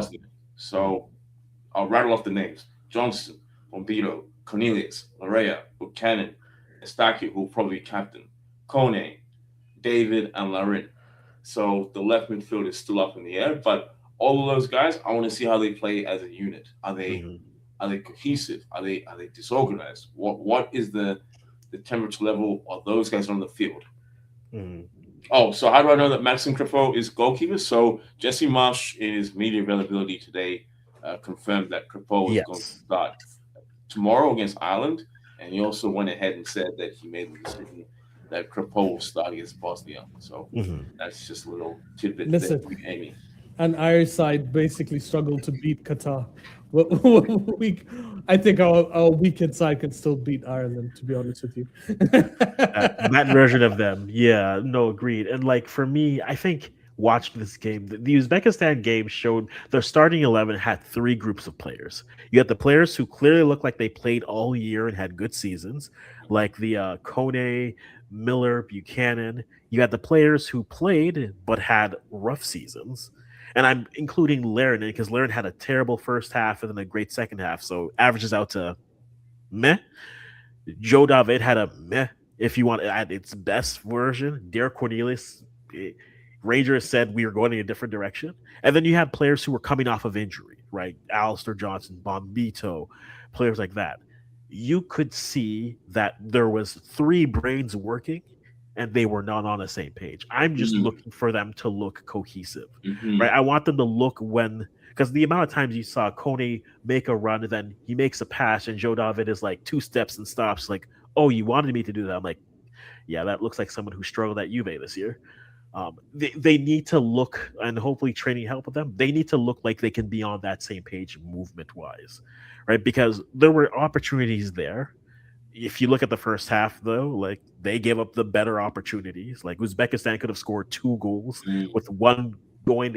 Like, how do you miss that chip going against the keeper? But then also, how do you let the keeper go in? How do you let another player, that same player, go in 1v1 versus that? Their starting 11 have to look more cohesive. If that means they need to slow it down a bit and be more methodical, fine, do that. But they're going to get pinched. They're going to get cut off. Parrott for Ireland is going to have a breakaway. I'm not saying this because I think he's that. Parrott or Ogbene? Absolutely. Ogbene is the one you need to be worried about. Ogbene is rapid. He's so quick. Yeah, but those two, they're going to have a breakaway chance, not because I think because that's how Canada plays and they leave their defense that isolated. Yes. Right? You saw it against Uzbekistan when Kripo was on his own. He's on an island. They had to make those saves. And you saw it against Iceland, where Iceland scored both goals on the break. That is the one key weakness of Jesse Marsh's system, is the fact that they play a high line, which is great for pressing, creating chaos. But once the coin flips and the team has pace and gets you, you better hope that your goalkeeper can make a play, because I don't know if there'll be a thing against Bosnia, but Bosnia will come at you with long balls and they'll come at you from the set piece. So it may not be such a thing there. But even a team like Qatar likes the transition. They do pretty well in Asia with transition football. So you want to be careful with that. But my concern with them, my only concern with Ireland is the height. Like, their defense is quite tall, and with Nathan Collins, like this is like, I almost said, I know I apologize already, but this is like the English, like, stereotypical get-in header sort of situation. So like, smash, like, they are big, solid units. But if you're playing like Seamus Coleman as a right wing back, come on, like, even Ali Ahmed, all right, even him should be able to put them on skates. So Ali Ahmed, this is your last game to at least make me believe in you, because otherwise it's over. I will say that Ireland does have a secret weapon. Yeah, he's not in attack, he's not in defense, he's on the touchline, and that's Jaime. I'm gonna butcher his surname, but their Icelandic manager, Hallgrimsson. Yeah, thank you. He the last time he came to Canada, he got a win. He was managing Jamaica. I forgot about that. So this is 17 minutes of hell. Yes. So I know that. I believe that was before Jesse. I think that was that was BLO. Yeah, the BLO era, interim era after Herdman. But there's someone that understands CONCACAF and understands how to get in behind Canada. That's true, and that's where I'd say, like, within the lineup, you said the only player I would switch out. I don't think Bombito is ready to play. That's why I think they're starting center back pairing for Bosnia is Luke de Fougerolles and Derek Cornelius. I think you go those two, Alistair Johnson, Richie, assuming he's healthy as well, and I think that's your back line. And if that's the case, then it's Cornelius or Luke who's on the don't have to chase Troy Parrott. Don't do it. I'm going to tell you something. I just looked at the last games, and Ireland beat Portugal. Ireland beat Hungary. Yeah, Ireland that beat, World Cup qualifying. Yeah, like they are a good. Actually, I they're apologize, on a Ireland. run. These boys might beat the brakes out of.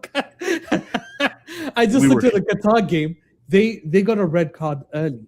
yes. That's a reason why they didn't like absolutely smash him.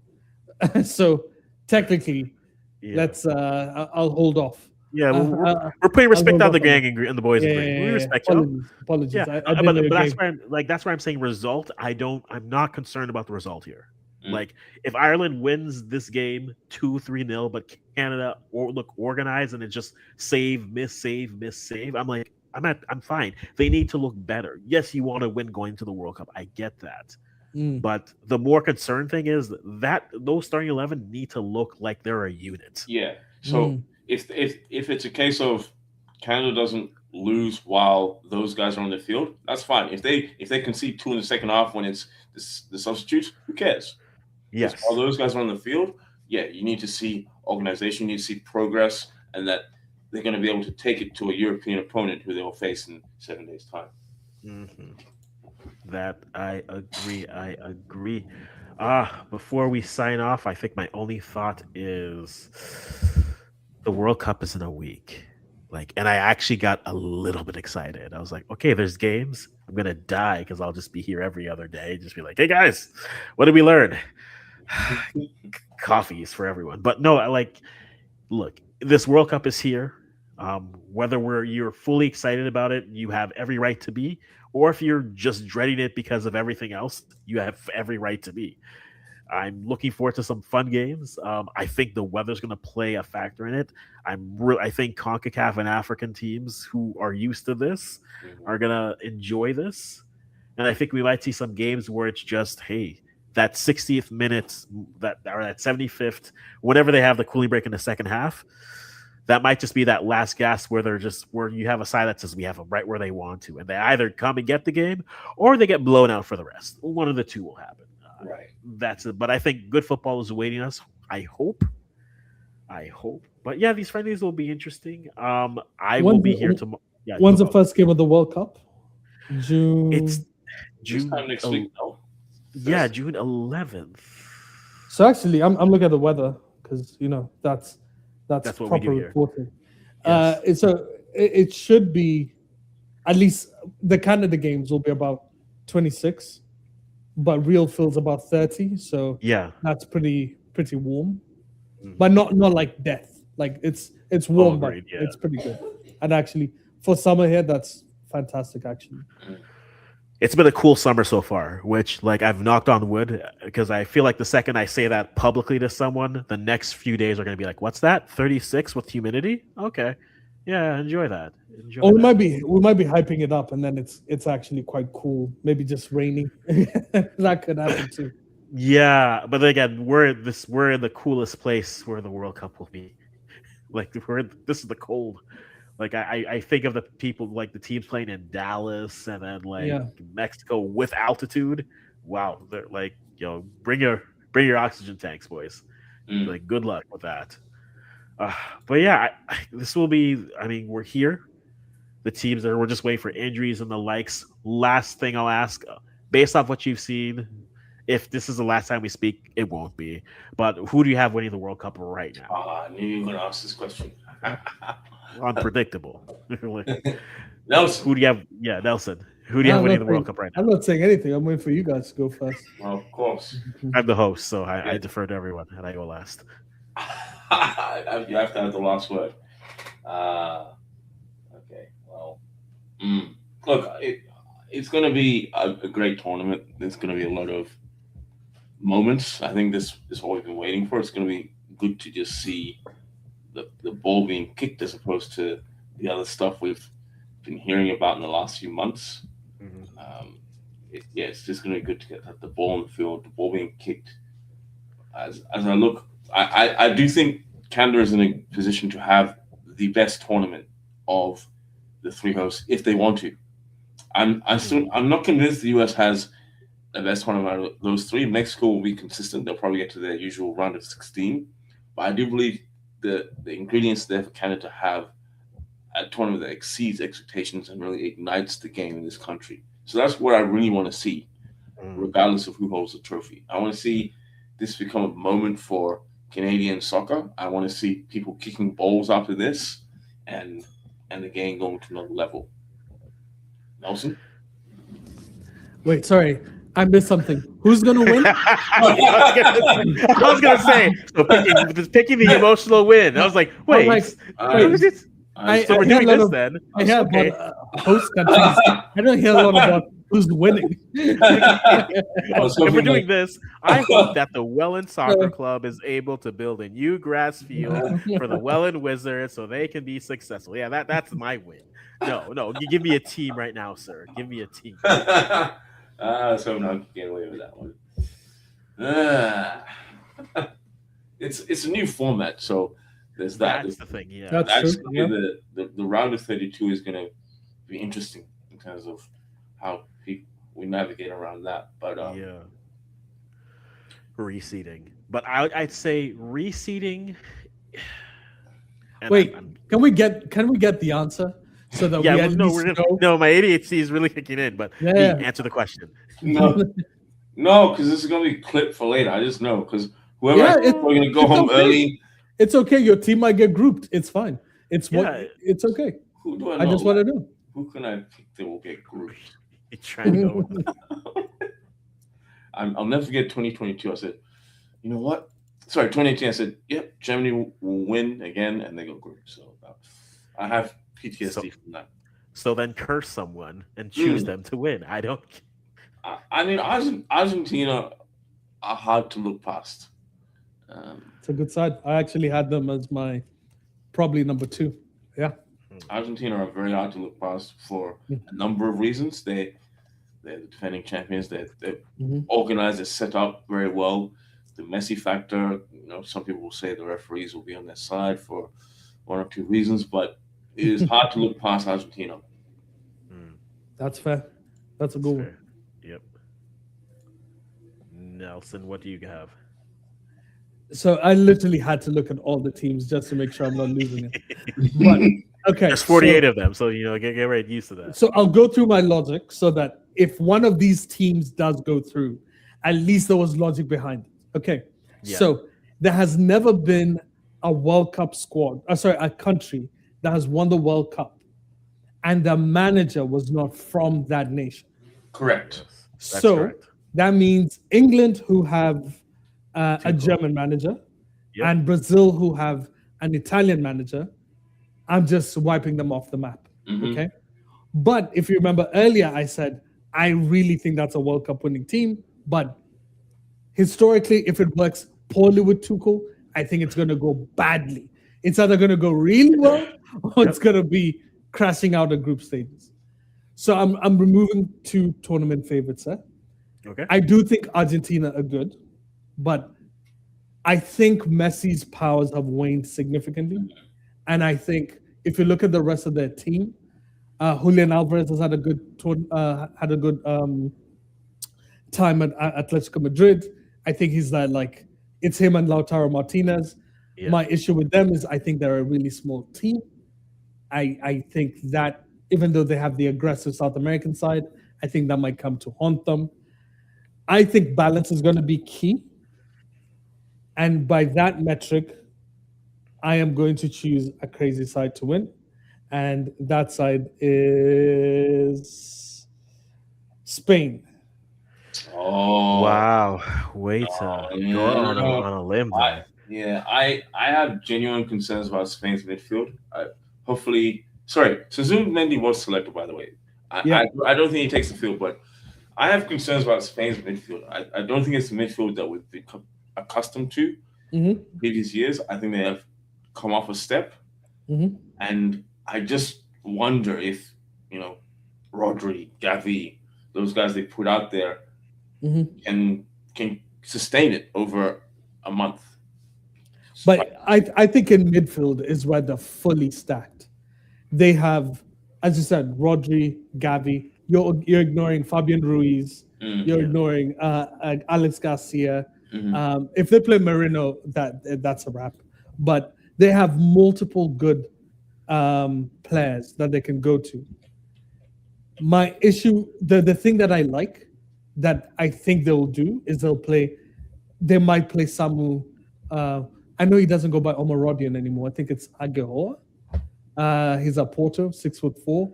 I Okay, like yeah, I'm big. I familiar. like tall strikers. So, so for me, it's a clear. And here's also a big part of me. I think as long as they get closer to the quarterfinals, so that Yamal gets back, Mhm. because I do think Yamal will be a big part of their team. And also, the reason why I picked them is, if you haven't been paying attention, Oyazabal has been balling out in Spain. He is really good.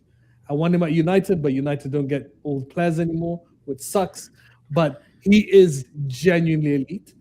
And an important part is, they probably have the most informed, best goalkeeper going into the tournament in David Raya. I think Yeah. Raya is like, I look at the defense. I think the defense is rock solid too. Like Lorente at Atletico Madrid has had an amazing season. He can play right back and he can play DM if you want him to. I think Cucurella at the moment is the second best left back in the world. Come at me. Laporte and Kubasi is exceptional in my opinion. I just think they have a really good squad and a really good spine. That being said, they might get grouped. I don't care. At this point, it's so early because injuries can happen. No, that's So, true. so much can change between now and the start of the World Cup. I'm gonna use some U17 logic, even though it's terrible to use U17 logic, because it's the same type of format for the round of 32 to 16 reseeding. We saw one big upset. The 32 team beats number one. We saw a second place team who finished second go on and win the World Cup, and that's where I'm leaning to. I don't have a side per se I'm going to pick. I would pick like a side that I think might underperform in a group stage, but then that might make their elimination run go well. And the team I think might underperform in a group stage, but then that might let them go under the radar and make a deep run is Germany. I'm picking Germany to win because I think in their group, I think Cote d'Ivoire has a real shout at taking that group. I'm sorry, you basically went, I am going to use an under 17 logic, and then you chose the under 17 team in the World Cup. I just want that to be clear. You took babies to the World Cup and you think they're going to win. Good luck, buddy. Hey. Clip it, live it. It's Germany here. are getting spanked in this They World could, Cup. like you said, they could get grouped. They can get to the round 32 to be done. I don't know that's a difficult thing with this World Cup. I can't look and say, okay, they're playing the winners of group, or they're playing second place of Group D because they're in Group E and vice versa. It's based off of reseeing, and I think there's going to be a lot of the top. There'll be more top teams finishing second, maybe even third, because it's, hey, let's just get to the round of 32. We don't need to clear all these teams. A win and a draw, it might be all you need to get to the next round, and then from there it's matchups, and some of them may be favorable, some may not. But I feel like a team like Germany will. I think they might underperform in the group stage, but then their pathway might just be underrated and overlooked. And then the next thing you know, they're in the quarterfinals. It's like, if they win this, they're in the semis. Interesting. And then it's deep run from there. But that's the pick I'm going with. It was either them or Brazil. I didn't want to go with like the simple Brazil, so I went with Germany because I think Germany would be more, provocative. I think Germany's just a pure attacking team. No All gas, no defense. breaks. Yeah. Yeah. Yeah, I mean, they called up Manuel Neuer for a reason. You don't call up Manuel Neuer if your goalkeeper situation is tough. Yeah. At the same time, Manuel Neuer isn't exactly the face Dude, of. the midfield has Leon Goretzka, who, when we talk about Alphonso Davies having injuries, Goretzka he has crazy injuries. Like Musiala would be a good addition, obviously. Karim Adeyemi, I don't rate the guy, but yeah, sure. Like I just think it's a youthful side. I see where you're going. Do I you know what? Technically, the defense actually isn't bad, because I see they have Rom at Leipzig, they have Schlotterbeck, Yep. Tar, Kimmich, and then you add Neuer. That's pretty good. And then you have Nathaniel Brown on the bench. Yeah. Good defense. Just don't have a Neuer like goal you give up when you're like, what are we doing here? But like no, if they face like a Portugal, did you see how Pavlovic looked when Bayern played PSG? They were chasing ghosts. Now you add Bruno Fernandes in that mix. Nah, I don't think they beat Portugal. I don't think they beat Spain. I don't think they beat the top teams. I think this is a dark horse. But I get your argument. Mhm. Can Yeah. Germany handle the heat? They have one That's game a in fair Houston, which will question. be air conditioned, and they have the game in Toronto, which is 4 p.m. I think it's Yeah. during the week, and then they have another game in New Jersey, which is afternoon as well. Can they handle the heat?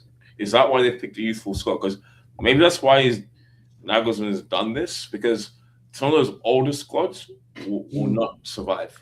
Yeah. No. Sometimes true. it's a fair point. That's actually a really good point. Because you might get the younger players could handle the heat better than the older players. That is true. But the problem they have is they lack experience. Like Nations League, they lost to France in the playoffs, Yeah. and they also lost to Portugal, both with 2 goals. Remember, they also drew to Italy 3-3. Like, I just think Germany are not.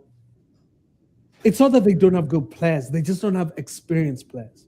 I think Germany in like the next World Cup will be a threat. They will be a threat. Yes, and how else do you build that threat but by winning the World Cup, the previous World Cup, so that World Cup that comes, you say, they're definitely a threat. They're the champions. This isn't some dream. I don't even think there's ever been a youthful side that's won the World Cup. Do you guys remember any youthful side winning a World Cup? No. Like 98 France, they were all old. 2002 was Spain.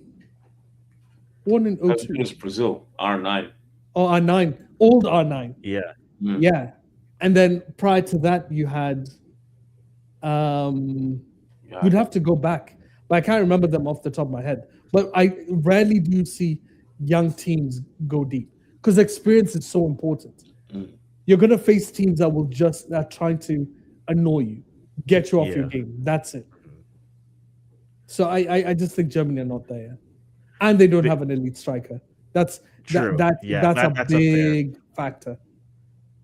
You never see a team win without a good striker. Well, If England could figure it out, because England has that good striker, but they do. I just have concerns in other areas as to whether. No, I think the midfield is poor. I think they're like without Rice. I think Rice is good. Yeah. I think the combination he chose industry, and that tells me they're probably going to sit deep. I think Tuchel is going to try and implement like an Italy in the Euros kind of move, like super sit deep, hit them on the counter. They have the players for the counter, to be fair, and Kane never loses the ball. When that ball sticks on him, he's never losing it. I have them. Genuinely, I have England probably winning the thing, but it all depends on what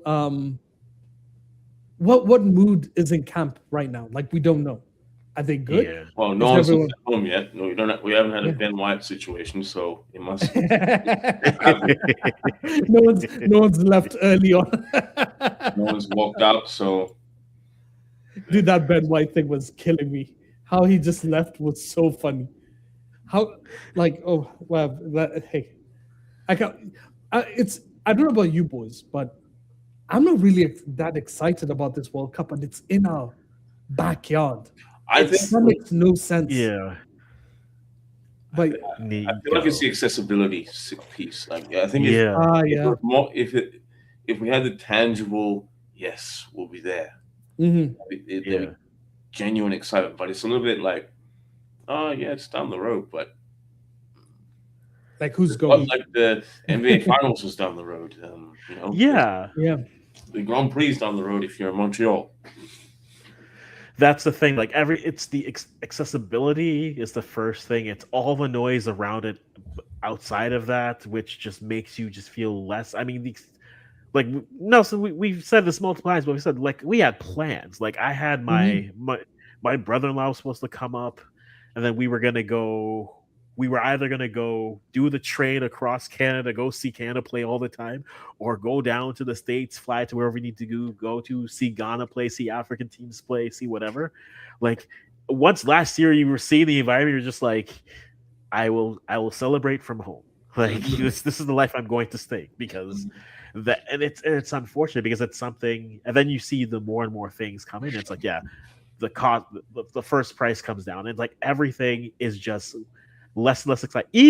Even Toronto police busting a 3.5 million counterfeit jersey thing has got me less excited because now I'm reminded that they were the people who were letting me get affordable kits.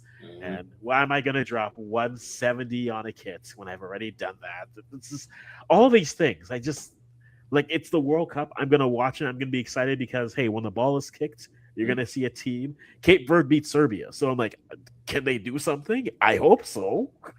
But in terms of the running around the city and you'll find your people who will do that because this is Canada. There's Ghanaians everywhere. The Kenyans are getting ready for AFCON next year, Nelson. So you'll see them next year, and they'll come out of their silos and celebrate. But like we said, just accessibility and just all the noise around it has just really dampened the mood for it. But I think it's crazy because a lot of the news has been overshadowed by the US stuff.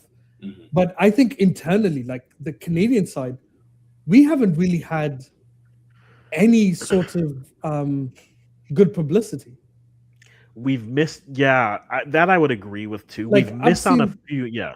I've seen us hype up Winter Olympics. I've seen us hype up, like seriously, I've seen us hype up hockey games more than this. Like it feels like we're not really pushing for anything. That's why this needs to be a moment. That's what I said before. Like this is still a bona fide hockey country. I need this tournament to be like similar to what the US had in '94. I need it to be like an awakening, like a touchstone moment. Like wow, this game's all right.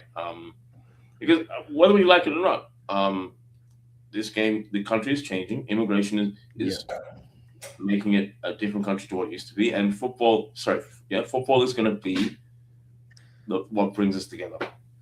Yeah, and it just like the football locally, it's just there's a lot of just gray clouds around it right now. You have the best team in MLS, the Vancouver Whitecaps, who by the way could be moving by the end of the year, and you're just like, oh, that's terrible. Your other MLS team, the CF Montreal, if it wasn't for Vancouver, we'd be talking about them, be like, are they moving too? And then TFC like have just not been able to. TFC are seeing the product of years of futility, trying to push and not seeing, and to the point where they had a decently playing team at the beginning of the season, but no one's paying attention to it. And yes, playing 7 straight games at home, that's a lot of home games to go to, but it killed a lot of the mood for there when it came in. There's nothing big. We haven't had a big infrastructure soccer announcement. I think that's something that we've missed out on. Like it's temporary seating going up at BMO, and then after the World Cup, it's gone. I'm like, that could have been a great opportunity to permanently bring that up. But hey, there's a national development center that's coming, so I'll take my wins where I can. We've not had any just tentpole moments that have really solidified this because realistically we're the afterthought in this. We weren't the hosts, right? We're just like, oh, you guys can have we're the hosts like we were the hosts of the Gold Cup last year, where we got the opening game and then nothing else. And so the excitement isn't there. And then just overall, it's a sport that we haven't done a good job. I think the Canadian men's program missed out on a couple opportunities this past year when they could have at least brought it to the mainstream. When they failed to win at Nations League, they got eliminated in the quarterfinals. And I think those were two moments where, for the casual fans, like, oh, we're hosting the World Cup. Let's see how they do. Oh, what happened? A man finished a check in the middle of the game and got kicked out. Oh, Guatemala, that's yeah. unfortunate. Yeah. Yeah, Or you played Mexico, Mexico beat you. Yeah, I think we just missed out on those opportunities, and now it's just for the casual. It's just like, oh, well, I mean, it's the World Cup. We're going to root for it. I look forward to TSN the second. I'm looking forward to TSN the second that someone scores on Canada. Tweet out like, so who else are you cheering for? Since Canada's about to get eliminated, like this is the world we live in, unfortunately. I mean, you're right. There was a lot of momentum that came out of Copa America when Canada made it to the semifinals, and going up against Argentina, Messi, and putting up a pretty good fight. I think there was a lot of momentum from that. Hey, this is looking pretty good 2 years out, but a lot of that came crashing down, losing to Guatemala. Not to besmirch the Guatemala team, but name one Guatemala player. You can't. And the fact that they went out the way they did, it a little bit chaotic, red card and whatnot, the Fujiro missing a penalty, it kind of comes back to like, oh, same old Canada. It's kind of like underlying doubt over the team. Yeah. So Mars is doing a lot of work in the background to get the depth going, to get players playing his system, but the people, like I said, the casual fans not seeing that in terms of results. They're seeing a team that has battled in some friendlies. They're seeing a team that has had a few red cards, and they're thinking, why should I bother? And people like us that watch a lot of football, we get it. We understand what's coming, but Johnny John Street, Susie St. Clair, it's just another tournament. Yeah. So, but you know what's kind of confusing to me is like the Canada women's team gets a lot of good press, like genuinely. The men's team has gotten, and by the way, this is how progressive we are as Canada. The women's team actually gets like decent press. Previously I worked at a pretty big organization that had like sponsorship ties. They actually sponsored the women's team, and whilst working for them, whenever the games were being played, we would get internal memos like, hey, like if you want to take a step away and just watch the game, like it's, hey, we need to support them. Like, no, like legitimately. And there were people who would take the time to go, we had like in our cafeteria area, there was the TV and you could go watch the games. And like you would see bare people there. But like I'm not seeing the same fervor for the men's. It's a bit of a combination, and now I feel terrible for all the long lunches I've taken at my work, or just been how my allergies all kicked up whenever there was a friendly or AFCON was happening. My bad, guys. But like the women's program has at least built a little bit of trust because of the Olympics, the success at the Olympics, pre-drones. Like they had the 2 bronzes, then they won the gold. They have that. But that's my issue is people. Like, sorry, but in North America, because both the US and Canada, I think, have the same issue, which is expectation of winning is what brings eyes to the sport. But when you watch them, as to what Nee said, they're seeing games are not easy to win. Whether or not you're a good team or not, every single team is going to struggle. But if you lack that understanding of the game, that, oh, by the way, a 1-0 win is actually a good thing. A 1-1 to Ghana isn't actually a bad thing. Like it's understanding context. Did we batter them? Did we like the Senegal US game? If you watch that game, the Americans were cheering regardless of whether Senegal were on the up or not. And that was really shocking to me. Because I thought Americans would shut up the moment Senegal equalized. I thought they'd just be like, oh, wow. The team. Yeah, Charlotte is a very good soccer market, right? Football, soccer, whatever. You know what I'm talking about. And like, I think when it comes to that, I think if you look at the casual in Canada, and this is me just speaking generally, there is a little bit of there's name brand scouting and name brand recognition. And if you don't do anything against a team, it's like, well, then are you really good? Right? There was two crowds when building up for this World Cup, where there was two crowds where one crowd was saying you need to get the biggest names in and just play them, and then others were just like, nah, just keep on building cohesion, keep on going. And the argument for the biggest crowd, for bigger names, was it's the same argument with the people who are like, if Italy makes the World Cup and they get this open in Toronto, yo, that's box office. Because people were like, yo, it's Italy. We know that name. It's not the names before. There's no Maserati coming through out there. There's no Del Piero coming out there, but it's Italy, and we'll do that. Now that same group will walk in and watch Canada building up. It's like, oh, you beat Romania and Wales. Okay, cool. But you only tied Iceland. Are you really that good? You only tied Tunisia. You didn't score against Tunisia. You're really, and you think you're good. Now, to the people who watch, you're like, listen, it's Tunisia. I may rate them as the African team I think will do the least best at this World Cup, but it's still a good side, right? Iceland, as much as they're past the glory run that they had at 2016, still have a good side and will be a good team. But for the average person, they look at them and say, well, you weren't able to beat that side. For them, it's like, did you beat the Portugals, Ronaldo? Did you beat Messi? They played Messi twice, and people are like, oh, wow, we only lost to them 2-0. If you watch the game, you're like, yeah, Max Crepeau saved like 18 goals in 2 games. It should have been worse. But I think the bigger issue, honestly, I don't think it's that. It's what you'd said initially, the name recognition. The big problem is our best player, Alphonso Davies, is injured and is always injured, and you can't build a brand around someone. Not recently, period. Always, he's always injured. No, the last few years, yeah. So if you're trying to build, like when you think about Canadian women players or female players, you know exactly who it is. And by the way, when you tune into a game, you will watch them. But when you say Alphonso Davies is our best player, and every time they pan to him, he's in the crowd. With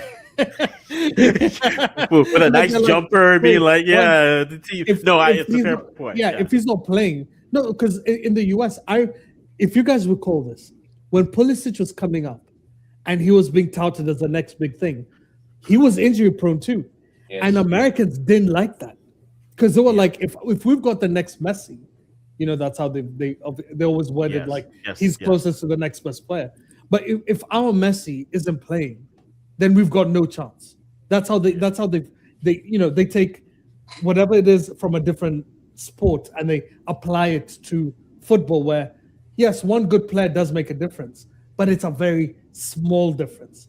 There's 10 other players that need to be just as like at a level that allows him to play at his best level. So I think that's our biggest issue.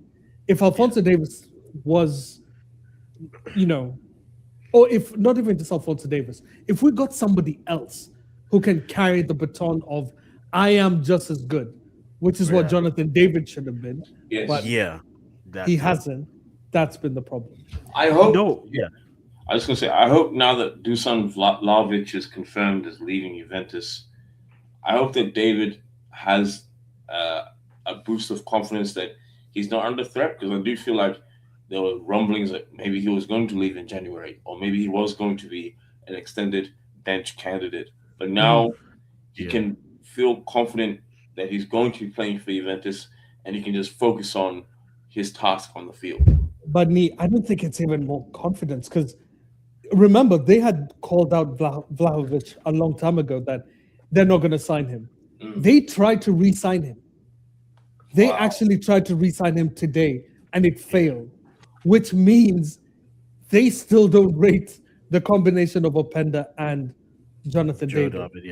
And let's be honest, they're probably looking at their left winger and going, can he play striker?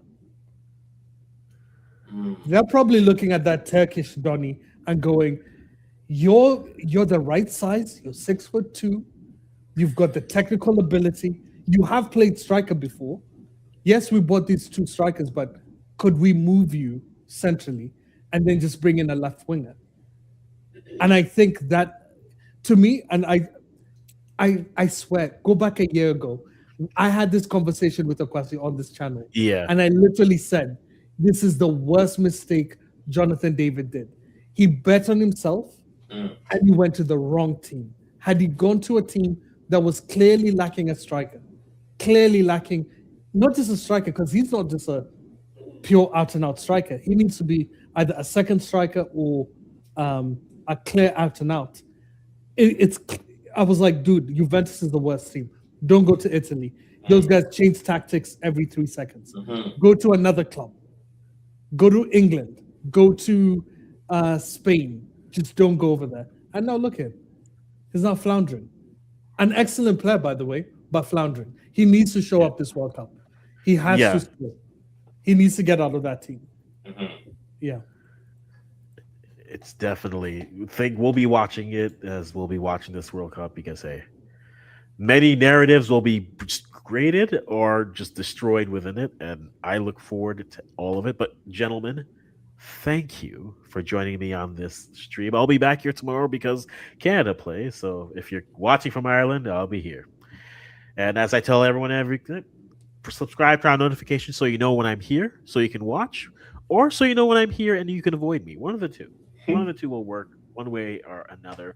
But Nee, I know you got some good stuff coming at PSP Media. Anything we should know so we can swing over, have a good read, watch a good vid. What's coming up on your end? Yeah, I've got pspmedia.ca back up and running. I got the hosting rights back. We'll get into that, but the website is up and running, so there's some good written stuff. I had a little deep dive into the Black Stars of Ghana, which you like.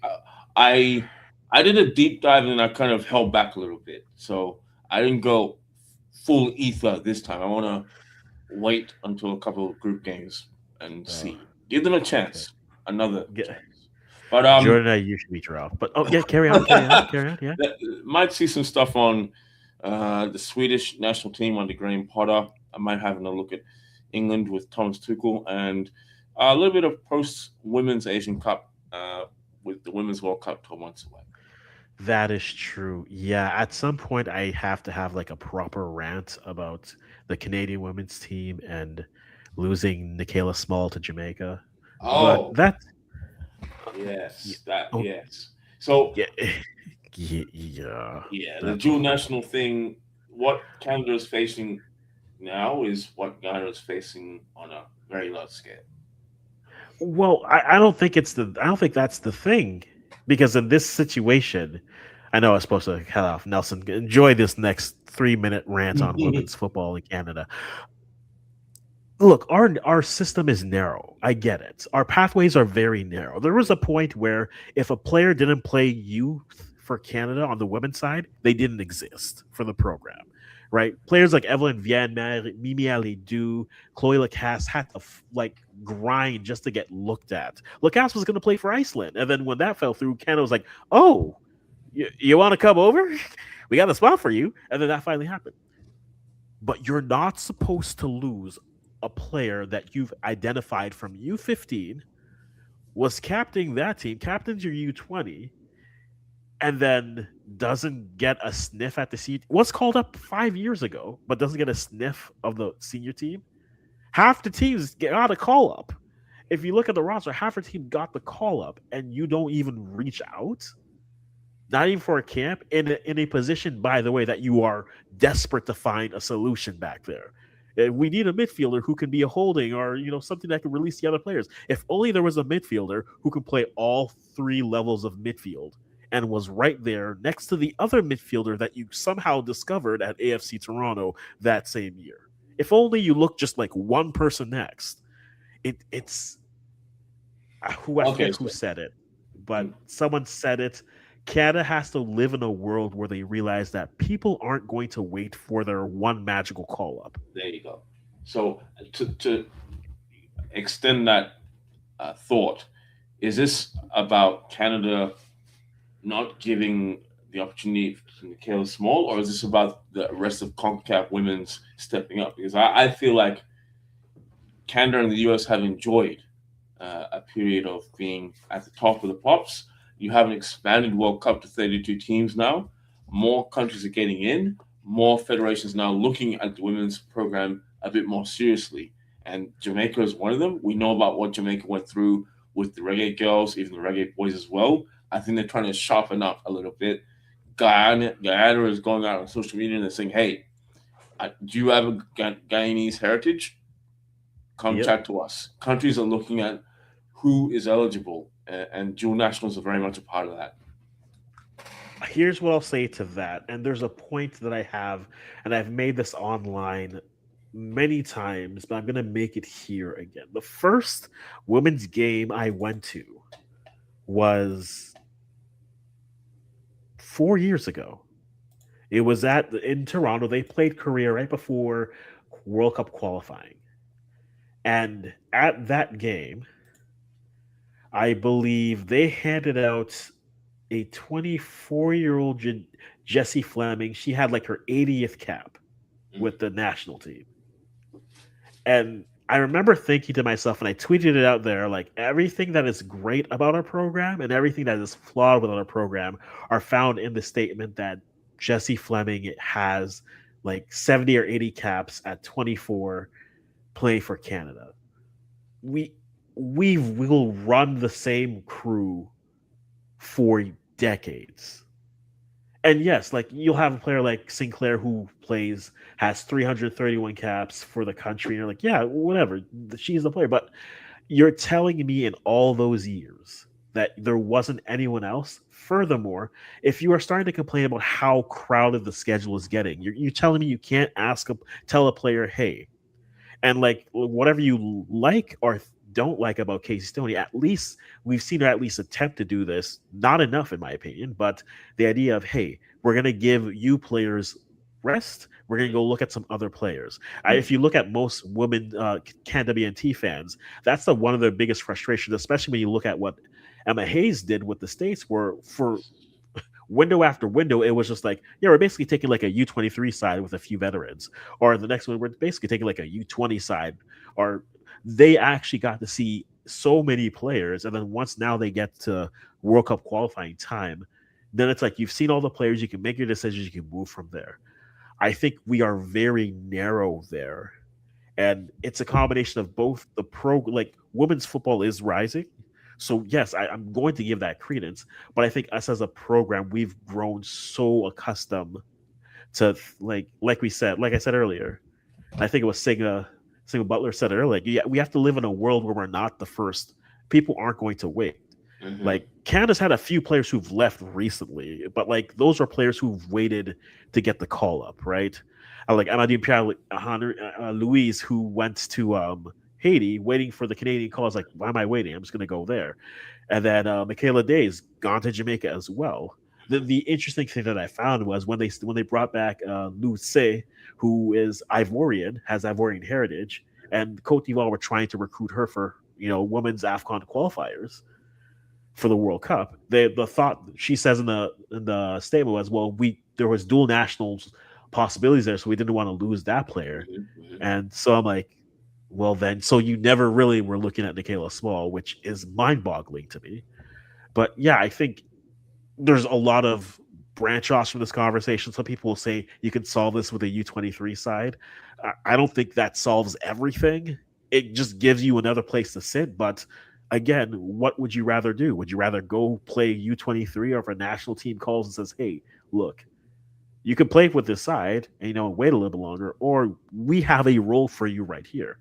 Like Michaela Smalls is walking into Jamaica with a role as she's the heir apparent to run that midfield for if she hits her potential the next 10 years. Yep. That's the reality. But I could go off about the pathways, I could go off about other things, but that is just a moment where I'm just very much, when that happened, there was a lot of just the women's team group chat was buzzing, and I just went off. So I'm gonna have to put that into words and put that into an actual like video content, just express it all. But that'll happen after Ghana beats or loses to Panama as a distraction. One of the two things will happen there. We're gonna need to do something to ease the pain of that. Ease the pain or celebrate harder. Yes. I know people saying, "Oh, Panama got smoked 6-2 by Brazil. They still scored 2. It's not the 6 I'm worried about, it's the 2. That's true. No, that's true. But guys, with that, we're gonna wrap this up here. Nelson, have you posted the video yet? Hell no. I Guys. think I'll wait to.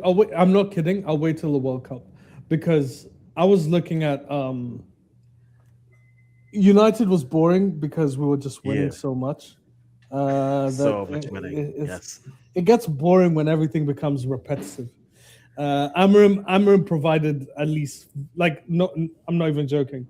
Amarim provided so much viewership, so much content, because people hated or loved the concept of the guy. So yeah, I think the World Cup is going to provide a lot of situations. I think I'm waiting for the final. I'm waiting for the first round of games to go because I like watching how the teams play in the scenario we talked about. The heat, the conditions where a lot of their fans don't go to support them.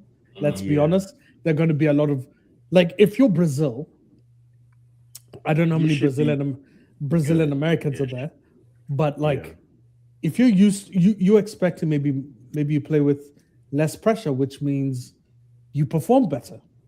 That's a thing. Because we're actually thinking about it from a pressure perspective, but if there's less pressure for a lot of these teams that have historically struggled, then you might find Brazil actually performing really well in this World Cup. Yeah. Fewer fans, fewer yelling, people not attacking Vinicius Jr. for breathing the wrong side of the road. You might actually get a really good Brazil team, a really good England team. But I think the English just have more fans because there are a lot of English people in America. So I think it's going to be rather interesting to see. So that's a long-winded way of saying no. My World Cup winner is, a moment in Canada. Yes, everyone's answering questions today. But guys, with that, thanks again. Again, I'll be back tomorrow for Last Chief for Canada. So we'll be there. We'll be talking about what we see. Hopefully everyone stays healthy. The wood has been knocked. And World Cup in 6 days to go. And we'll see you gents when we go. I'm sure we will have a long... Oh, yeah, I know, Pedro. They have their... I mean, even if Montreal was hosting, I would have been like, yo, put them there. Put that at Stade Olympique. Because the diaspora in Montreal is fun. But Pedro points out they have a big community, but how many people will show up to the games? And true. The narrative that was in the Brazil World Cup, they were expected to win, but people like Ronaldinho were already saying these guys won't win anything. The negativity started early. This time they can just ignore it. They can walk around without. This is the first Brazil squad, let's be honest, that can walk the streets and no one will know who they are. Because in the US. Minus Vinny, maybe Vinny. But not not even really Vinny, bro. Yeah. In the US, no. They won't know. You need to have, in the current players playing, I don't think there's a single player that walks the streets and people recognize. Neymar. Yeah, well, Neymar's, sure. That's a stretch because he's playing kinda. I know he plays in Brazil, but he's not. In the top. Let me rephrase it so that it helps my narrative. In the top 5 leagues, there isn't a single player I think that would have a flock of fans running after them. You just don't recognize people. As Arsenal went to the finals with 0 attacking players being good. I'm waiting for the lie.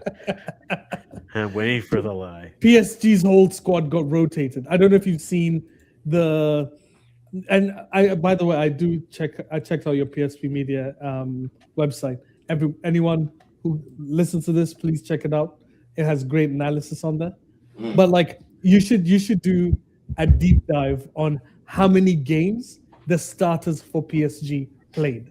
Load management. They played something like 40% of games in the French league. It's very true. And you know what? You know what? The Yeah. French league supports them. The French league says, "Oh, you have a game on Tuesday. We'll just postpone the game. You can Well, play we can go Thursday, down Friday." this rabbit hole because how Qatar had to buy PSG was a whole political thing. Yeah, But we yeah. can't. Yeah, Yeah, that would yeah. take another 40 minutes Don't of get us explaining let's everything. leave that one alone because of the state-backed club. Mm. Yes. I don't remember '94, brother. I was too Oh, young. okay. So the last three World Cups won by Brazil have been outside of Europe and South America. So they won in '94 in the US. They won in 2002 in Asia, in Japan Oh, and it's in South Japan. Korea, Yeah. and in 1970 was in Mexico. And here's a fun thing: in the 2002, there's a wonderful documentary about this because I was a kid at the time, I thought they were heavily rated because they had Ronaldo in them. Apparently, they weren't. They weren't. No. People actually thought, like the Brazilian fans thought that was the worst squad that they'd ever seen at that time. And Luis Felipe Scolari, because I thought he was a highly rated coach. Before that, they hated him. Yes. Yes. It's true. Then he won the World Cup, and obviously history gets rewritten. So I was like, I didn't know any of this. Like, but you obviously know this. I was completely perplexed. So you know what? Hey, they could run it back.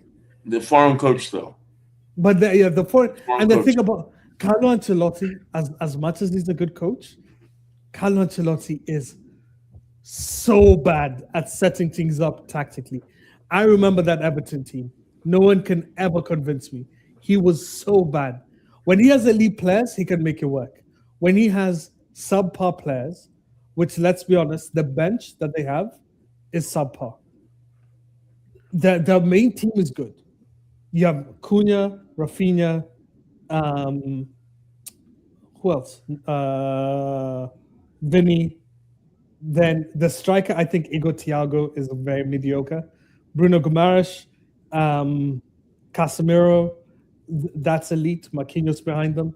But like when you actually assess, are they a world-class squad? I don't think so.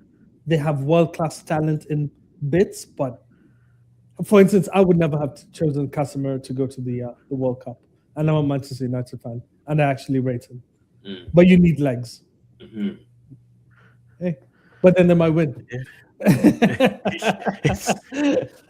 Nothing better than a Brazil side that you don't rate, because the next thing you know, it's like, and Neymar has his Andy Murray moment and is remembered as one of the greats in an era with Federer and. No, well, Rafinha has been poor this season just because of injury. But if Rafinha shows up, who I think is a world-class 10, you have Vinny, who's a world-class left winger. You have Rodrigo, who, let's be honest, there were points people thought Rodrigo was better than Vinny. Or you play Ryan, who's really good. Or you play Endrick, who's been exceptional at Lyon. Like, they have so many. No, João Pedro wasn't selected. Yeah, he wasn't selected. Yeah. And João Pedro, let's be honest, by the way, like, stat padder. Like, he only scored against shit teams in England. When he played any of the top teams, he didn't score, he didn't assist. He was actually really poor in big games. Trust me. I watched him a lot. And they still sucked. I actually thought it was a very astute move to not take him. Well, we'll find that out. But as always, as every one of my streams, I try to leave and I'm here for an extra 30. So now my finger is roaming on that end stream button. I'll be back tomorrow, guys. Don't worry. Talking all things Canadian, and these boys will be back at some point. But until then, guys, enjoy your evening. World Cup's coming soon. And as always,